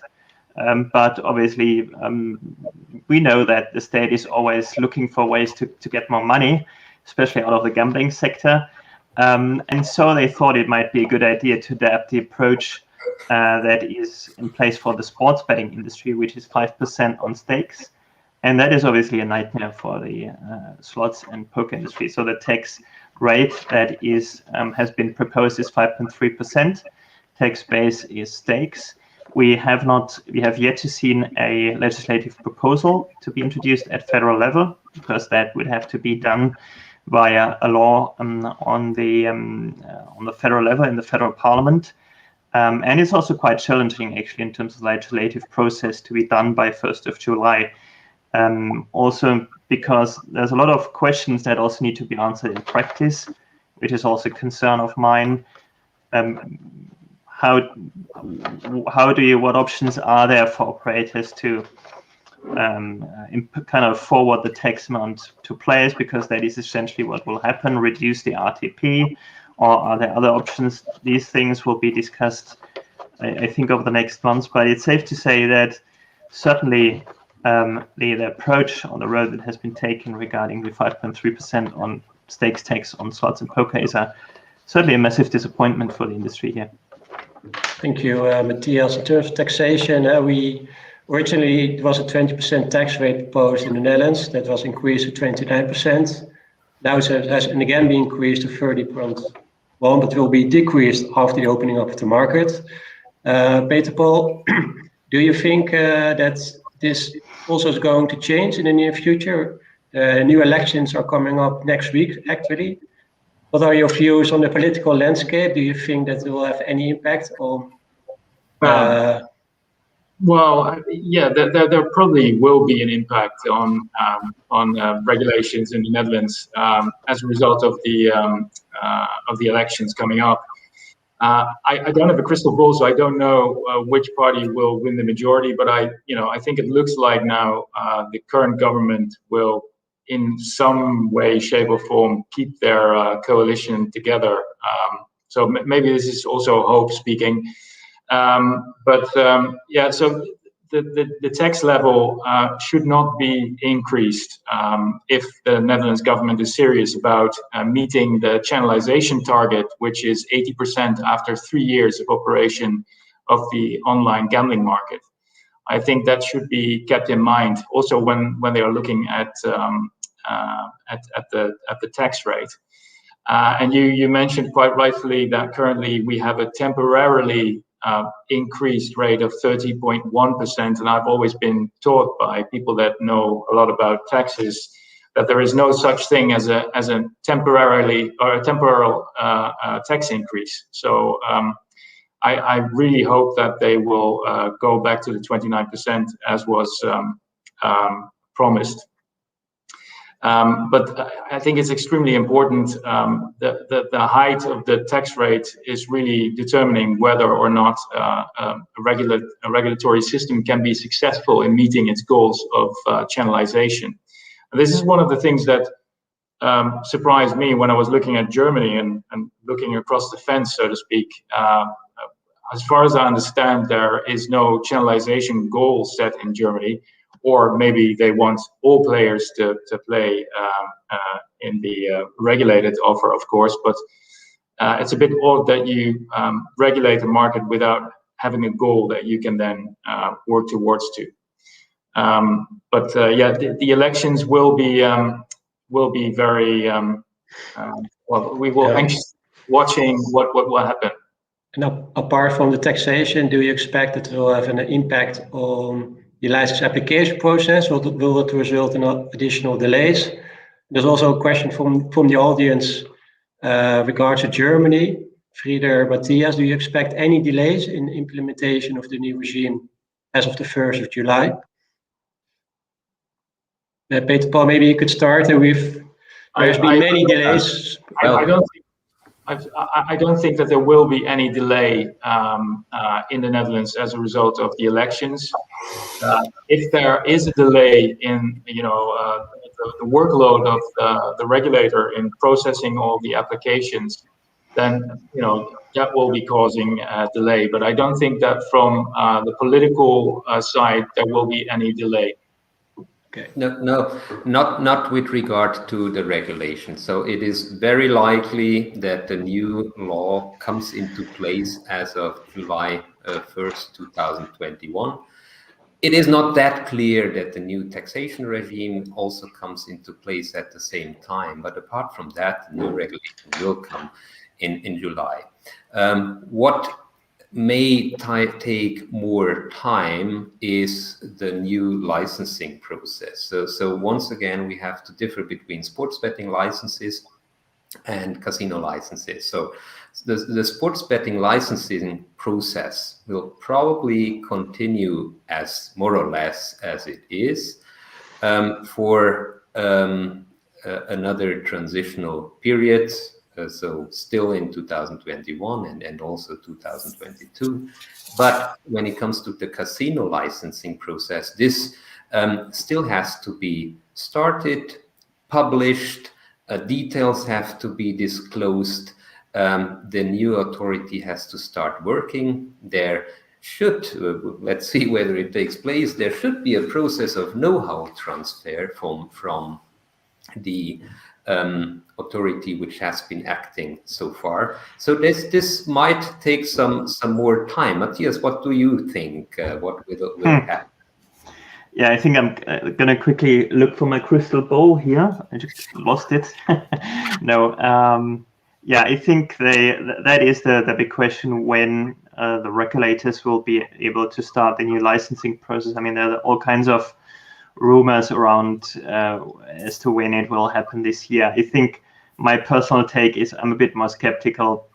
There are some rumors that it would be summer, but I'm a bit more skeptical, to be honest. I mean, both and I have participated in many licensing proceedings, and I can safely say that the assumptions of the regulators were always way too optimistic regarding the timing of the licensing process. So I think either late this year or early next year is probably more very realistic guesstimate, I should say. Also, and I would rather, on the one side, the operators need the licenses because they are in this kind of caught at the moment in this toleration regime, this transitional regime for casino, respectively slots and poker, which is not a real licensing system. So it causes all kinds of legal issues on in other areas. Then again, it doesn't help anyone if a new licensing process is rushed. And this is something we had seen with the sports betting licensing process, where in 2019, there was political pressure to get the licensing process started soon. Then operators were pushed to hurry into the process. And that again led to the legal challenges I indicated at the beginning of this session. So I think it would be good if we had a properly structured licensing process for slots and poker. But that again would sound like a fairy tale because we've never had that in the past. Decade, I should say. Maybe let's focus a little bit more on this transitional regime, and the title of this section mentioned emerging markets. Well, I don't think Germany and Netherlands are really emerging markets. More than 95% of the operators are already active on both jurisdictions, and the question is, how will their past behavior will be taken into account? If I understand correctly, and in Germany you have to abide by certain criteria. The same applies in the Netherlands. But the burning questions with the operators are having: do we need to switch off our products when the new law will enter into force, such as in the Netherlands as of the 1st of April? Do they need to switch off because then they are in compliance with the law? Do they have to switch off in Germany? Can you maybe explain a little bit more in this regard, and maybe also discuss the enforcement risks for those who have no intention at all to apply for a license, who are not in compliance with the criteria? Maybe Justin, you could start. Yes, sure.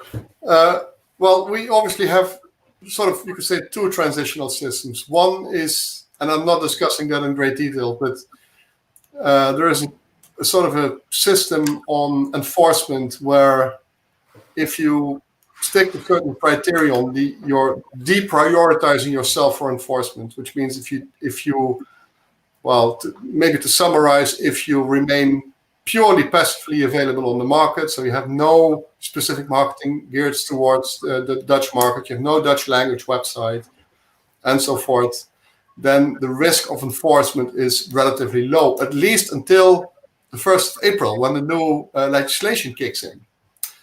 But the more important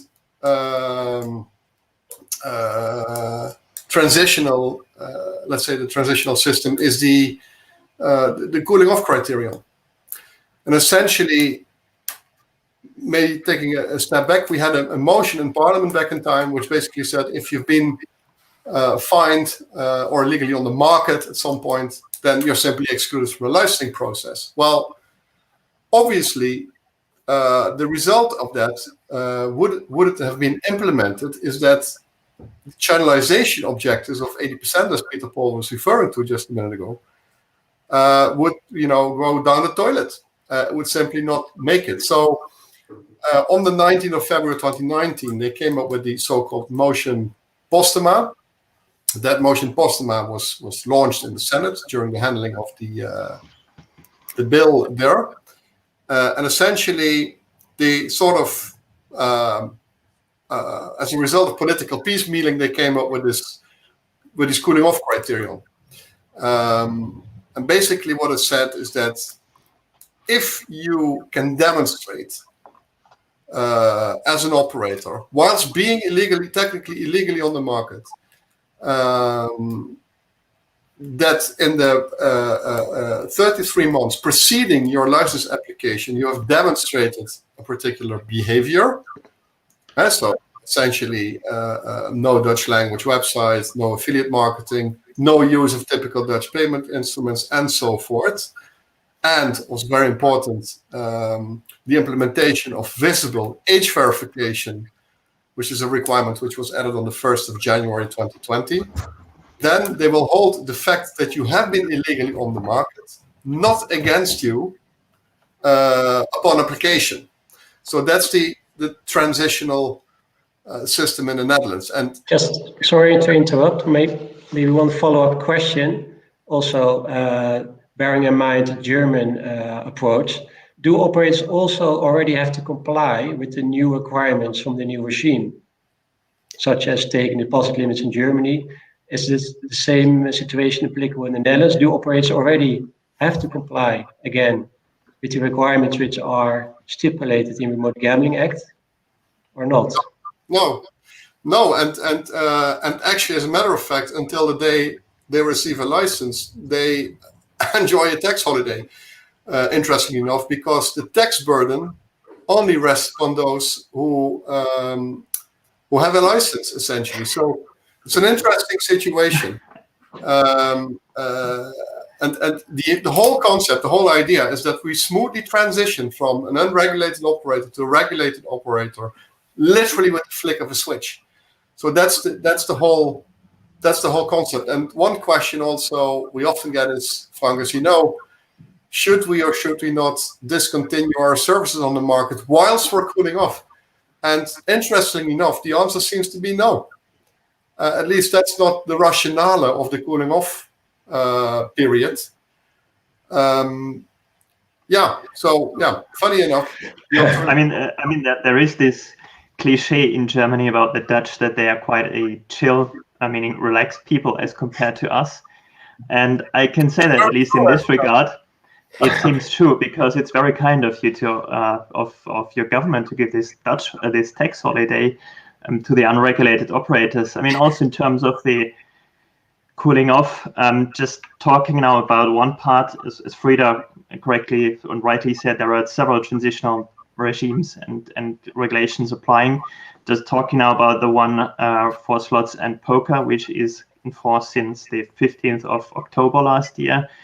There it is actually required that operators on the market, which I think Frida, you also said, they anticipate the future licensing requirement. There's a shortish guideline which sets out some key requirements, but it's actually the expectation from the regulator is that you actually fully implement all of that, or you leave the market.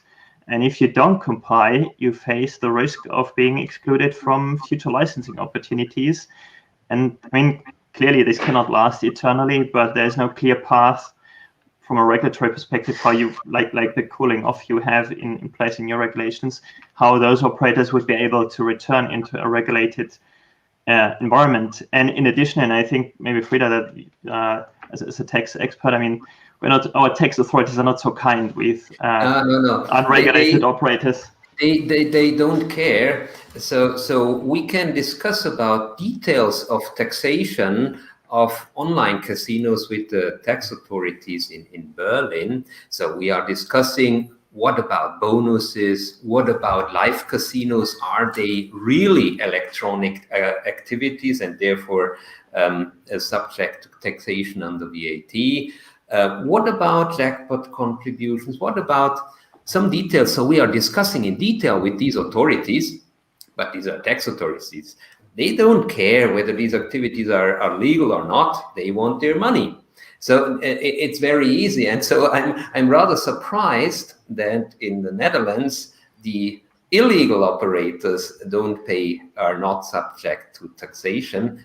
Of course, they would not pay anyhow, operating from some part in the world.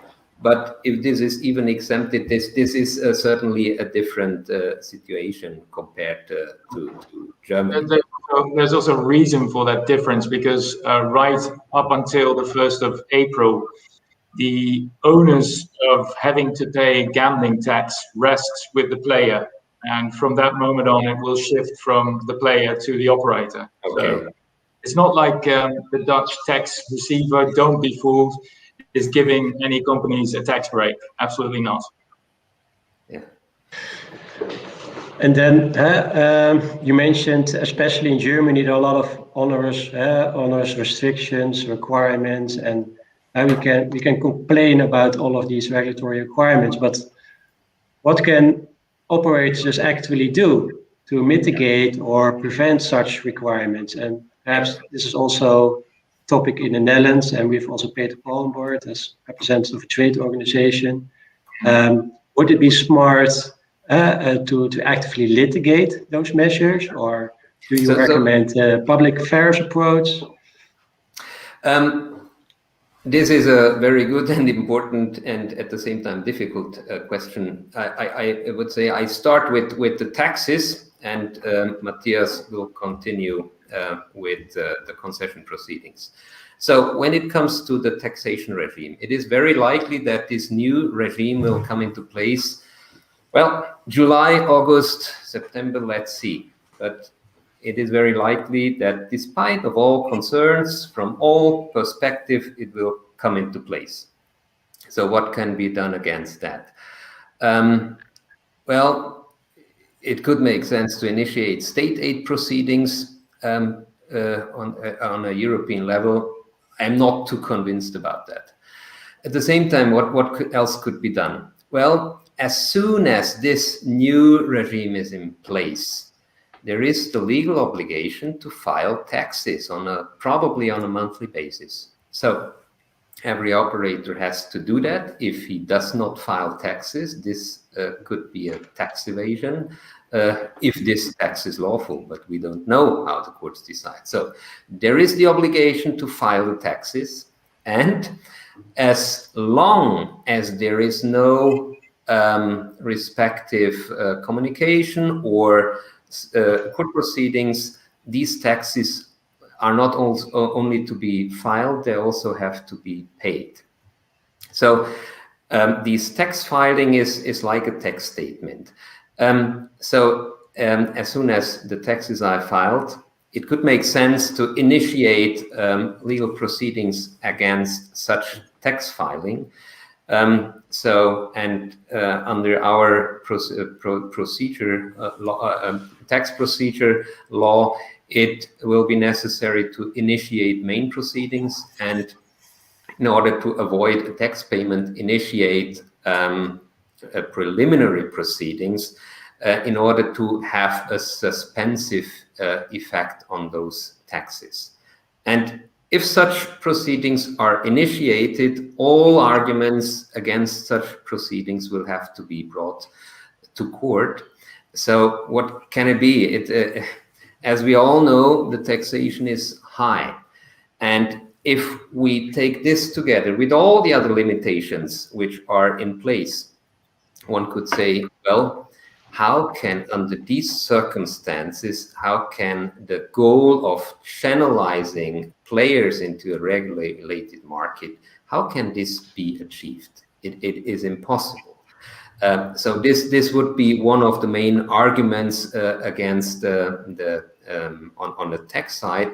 Moreover, it could be argued, well, these taxes have strangling impact. It is not possible to really operate a legal operation, a legal offer, if the taxation is that high, because if the RTP is beyond 95%, as it is at present, and there is a tax rate of 5%, there is nothing left. And from this 5%, or from the remaining part, the suppliers have to be paid, the cost of operation have been to be paid, so it's not possible to act. So this is another argument, but what will be brought against that? Well, why don't you just lower the RTP, make the game less attractive? No problem. And so this, so it is an uphill battle. Yeah, that's a problem. But I think we have to say, we have to face this new law. It will come, and there has to be done something. So the operators should take that into consideration. Also, worst case scenarios where they really have to pay those taxes, and really have to think about changing RTP even. So that's the tax side. Matthias, there is not only the tax side. Yeah, I think I'll only pick a few key restrictions since we have so many. Talking about the current sports betting licensing process, and this will also be relevant under the future sports betting or the licensing process under the regulation coming into force in July. There are restrictions on limits. Meaning that at the moment it's a 1,000 euro stakes limit per month for each player. In future, that will be a 1,000 euro deposit limit per month for each player. And in the current licensing system, there is a exemption mechanism, which is quite complicated for the operators, which goes into 2 tiers, 10,000, 30,000 euros. It requires some further restrictions to who can get that, monitoring, affordability checks. So it's you can easily see that is a problem for the VIPs, which are usually very important in terms of the customer base and the value of the customer base of an operator. And that is unfortunately this in terms of what can you do against that. There has been considerable amount of lobby work in trying to educate policymakers and regulators on reasonable approaches, but here the decisions have been made. A regulatory body is involved that is called the Gambling Committee of German Regulators, which some lawyers would say is unconstitutional because it's a third level in our federal system, but it's still there and probably will remain there until a court says it is in fact unconstitutional and make decisions that are problematic. And this is an example of one of those problematic decisions, and there's unfortunately no other option left for operators than to litigate against that and question these limits. And the same applies to restrictions for bonuses. There's a 100 euro bonus restriction in the license, which obviously limits the ability of licensed operators to attract customers from the unregulated market. So these are two of the key things that are problematic at the moment. Thank you, Matthias. Maybe turning to the Netherlands, litigation has not always proven successful. Last Wednesday, again, our Supreme Administrative Court published a ruling, and the really thin reasoning argued that the monopoly lotteries are justified, and this is not an unjustified breach of European law. So litigation is an uphill battle, also in the Netherlands. Maybe Peter Paul, are there other means how operators can influence the process? Absolutely. I always tell operators that are looking at a market that they want to enter that they should use all the tools in the toolbox. So not only litigation, but use lobbying. And one important point is use research. So you have facts and figures that you can go to policymakers with, and try to convince them that certain measures should be changed, should be altered, because it's, for instance, bad for channelization. And in fact, in the Netherlands, we decided as a trade association to finally put the horse back in front of the cart, so to speak. And we issued a research assignment to a research company, Ipsos, and they have been researching the Dutch online gambling market to see how the Dutch consumer is faring on the online gambling market. So Ipsos has been looking at things like how high is the channelization rate, how high is the propensity of players to join the legal offer as soon as they can. How are operators doing measured against the duty of care? What is the effect of advertising on consumers? Do they actually gamble more because of advertising? So we asked Ipsos to look into that, and this report has recently been published. And the report will be published on our website next week, actually. For everyone to see, and hopefully policymakers will use this, and there will be a new edition every year.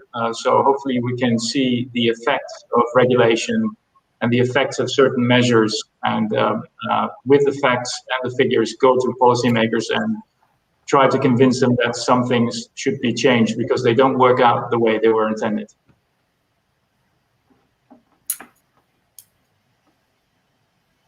Can't hear you, Frank. You're on mute. I know. I was just saying it's a highly interesting study, and I wish every regulator works on the basis of fact-based studies. And maybe I'm looking at my notes. If we only have 10 minutes left, so I would just now turn to the application process itself, and perhaps even the phase after the licensing process. Maybe a question for Justin. You mentioned in 18 days, the first applications will be submitted, and then those applications will be assessed by the gambling authority. Do you think the Dutch will approach similar to Denmark, or do you think they will follow the same approach as in Sweden, where it was less strict at the gate, and they decided to supervise and enforce the licensees? Okay, yeah. So we're now looking at the Nordics. Well, I think René Janssen, the chairman of the gambling authority, has been very, very clear on this in a variety of public statements, which is that they will be extremely critical at the door. Other than in Sweden, where, of course, the process to issue licenses was even a shorter time frame there than we have in the Netherlands. In Sweden they sort of let the applicants move in rather, well, I'm not going to say easily, and then they started to enforce. So it's exactly the other way around. But also, I think speaking about the Nordics, the Danish style of regulation and the Swedish style of regulation, I think there is also an interesting comparison there. If you look at, for instance, Denmark, the regulator was very early on. They realized that you need to, let's say, interact with the industry. You need to interact with the applicants, with the lawyers, with the advisors, with the lobbyists, and so forth. And literally take them by the hand and guide them through the process, because a lot of this stuff is new. I mean, operators sometimes don't know what to do. They need to, obviously they turn to us for advice, but at some point we're stuck as well. So we need to be able to talk to the regulator. This is what Denmark did really, really well. I think they had, let's say, account holders per applicant, actually two, a technical individual within the regulator and more, sort of a regulatory expert. Something actually Peter Paul and myself advised to the regulator to do, to replicate that. And then you have the Swedish style of regulation is, we're closing the door on you, we're not talking to you, and you figure it out all yourself. And unfortunately, that seems to be a little bit the situation currently in the Netherlands, where all communication has to go via the official channels, so to speak, so via the spokesperson. which results in massive roadblocks. So if we're asking questions, it takes weeks, if not months, to get a response. Well, 18 days before we can submit the first applications, that's not very handy, to put it mildly. But I'm sure Peter Paul has something to say about that too. It's probably not my position to make a suggestion here, but what I would hope is that any regulator, but especially the KSA, but also in Germany, the new regulator that will be formed, that they keep an open channel of informal communications. Because if you don't have informal communications, the only way you can check whether your view is correct or whether information that was submitted by an applicant was intended the way you received it, and is by sending a formal letter and asking for a formal response. And I don't think that will work out very well for the timelines of the application process. And it will lead to a lot of problems that could have been avoided by just picking up the phone, calling the applicant, listen, I'm reading this and this in your application form. What do you actually mean with that?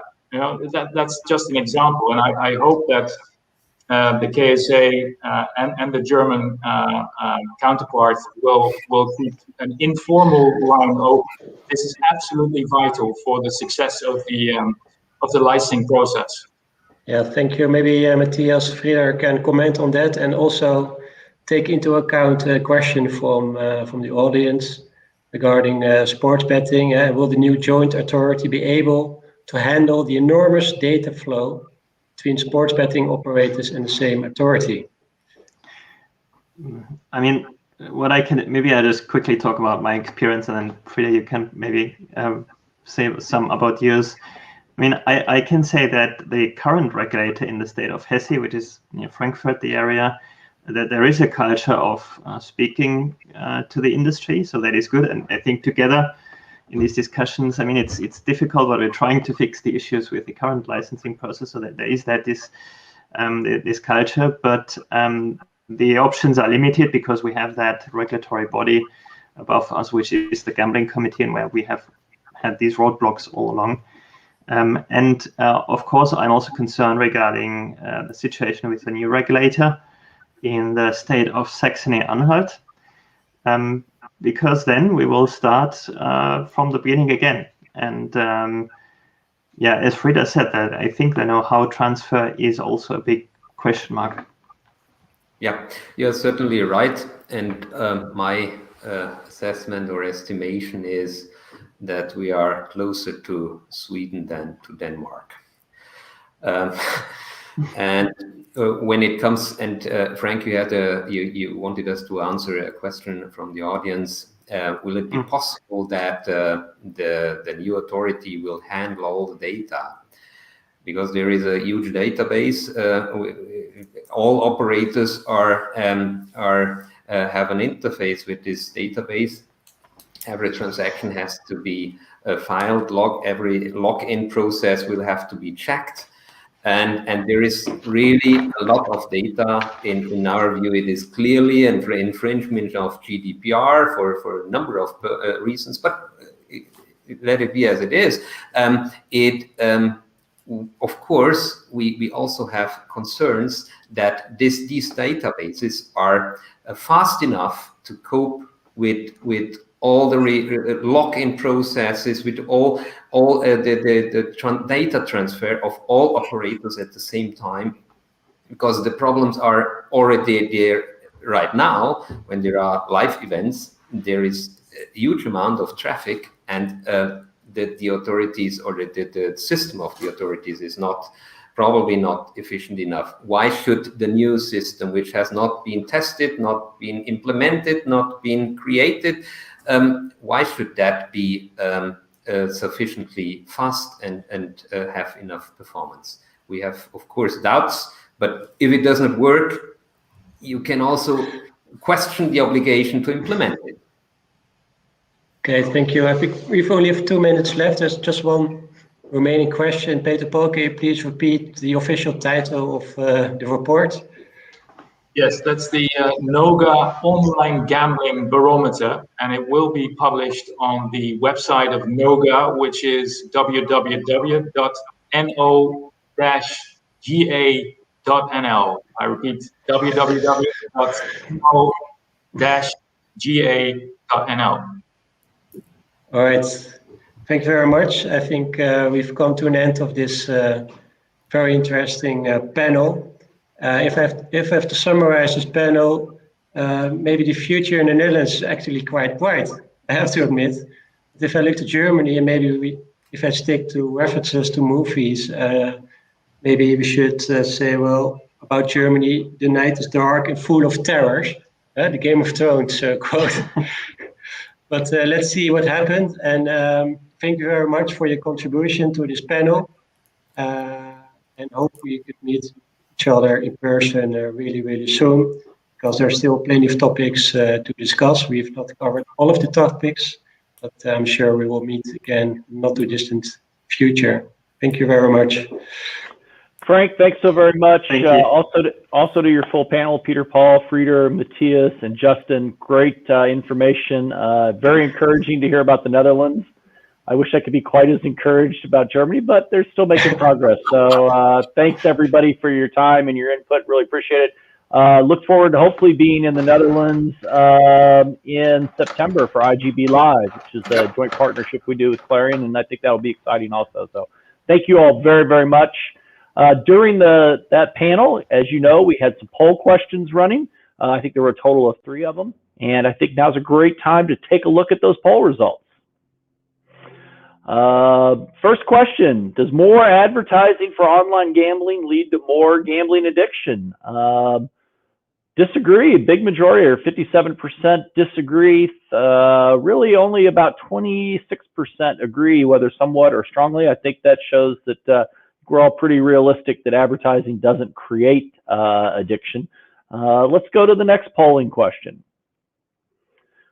What is the most effective enforcement tool to combat the black market? PSP blocking has the majority, although, you know, I think all of these fines and sanctions, website DNS blocking, and even advertisement blocking get substantial margins. I think that's really interesting that folks are trying to figure out what the best way to combat the black market is. It's a struggle across the globe, not just in Europe. And our last and final question.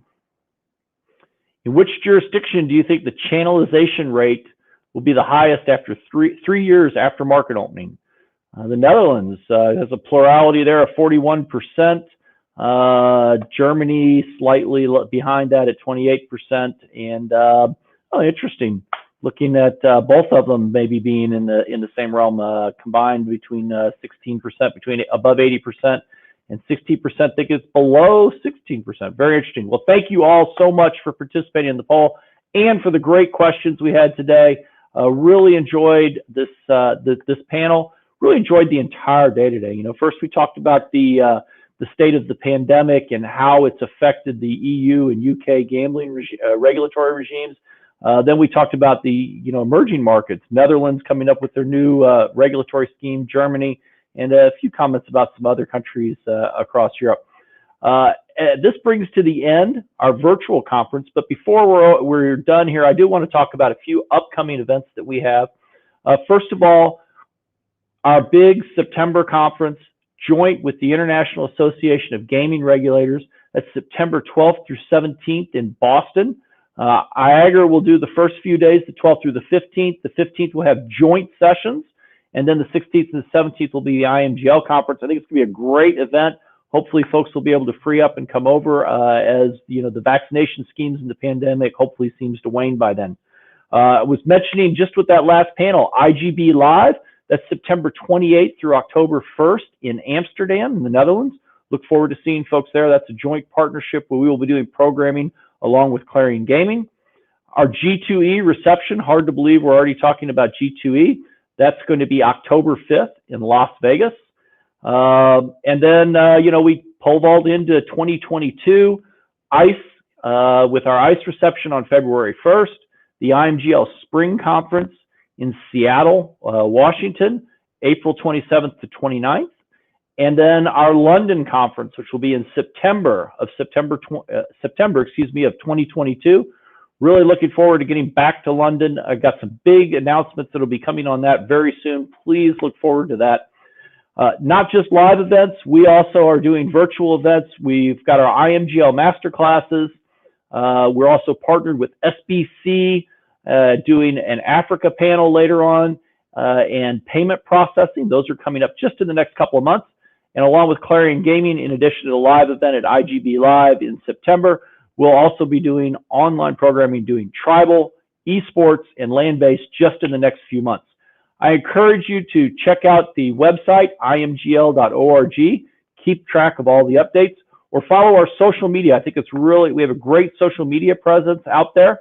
It's at Gaming Lawyers. That's at Gaming Lawyers. You can catch us on Facebook, Twitter, Instagram, and LinkedIn. We'll keep that updated all along the time. If you have any questions, feel free to reach out to our Executive Director, Brienne Van Dyke, Brienne, B-R-I-E-N, at imgl.org. She can answer all your questions.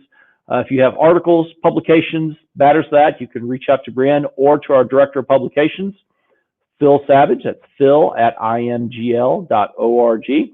All of the tapes from all 10 hours will be available Tuesday at noon, East Coast time, New York City time. That's 4 p.m. GMT, early in the morning in Sydney for those folks who were watching the Australasian panels. Please, all those are available. Feel free to log in, take a look at those. If you missed something, you want to catch up on what's going on in the US or in Australasia due to the timing, please jump right in and take a look at it. I want to thank everybody for attending. It's been a great conference. We couldn't do it without you. Thanks so much for attending. Look forward to seeing each and every one of you in Boston in September. And until then, have a great day. Have a great weekend. Thank you so much.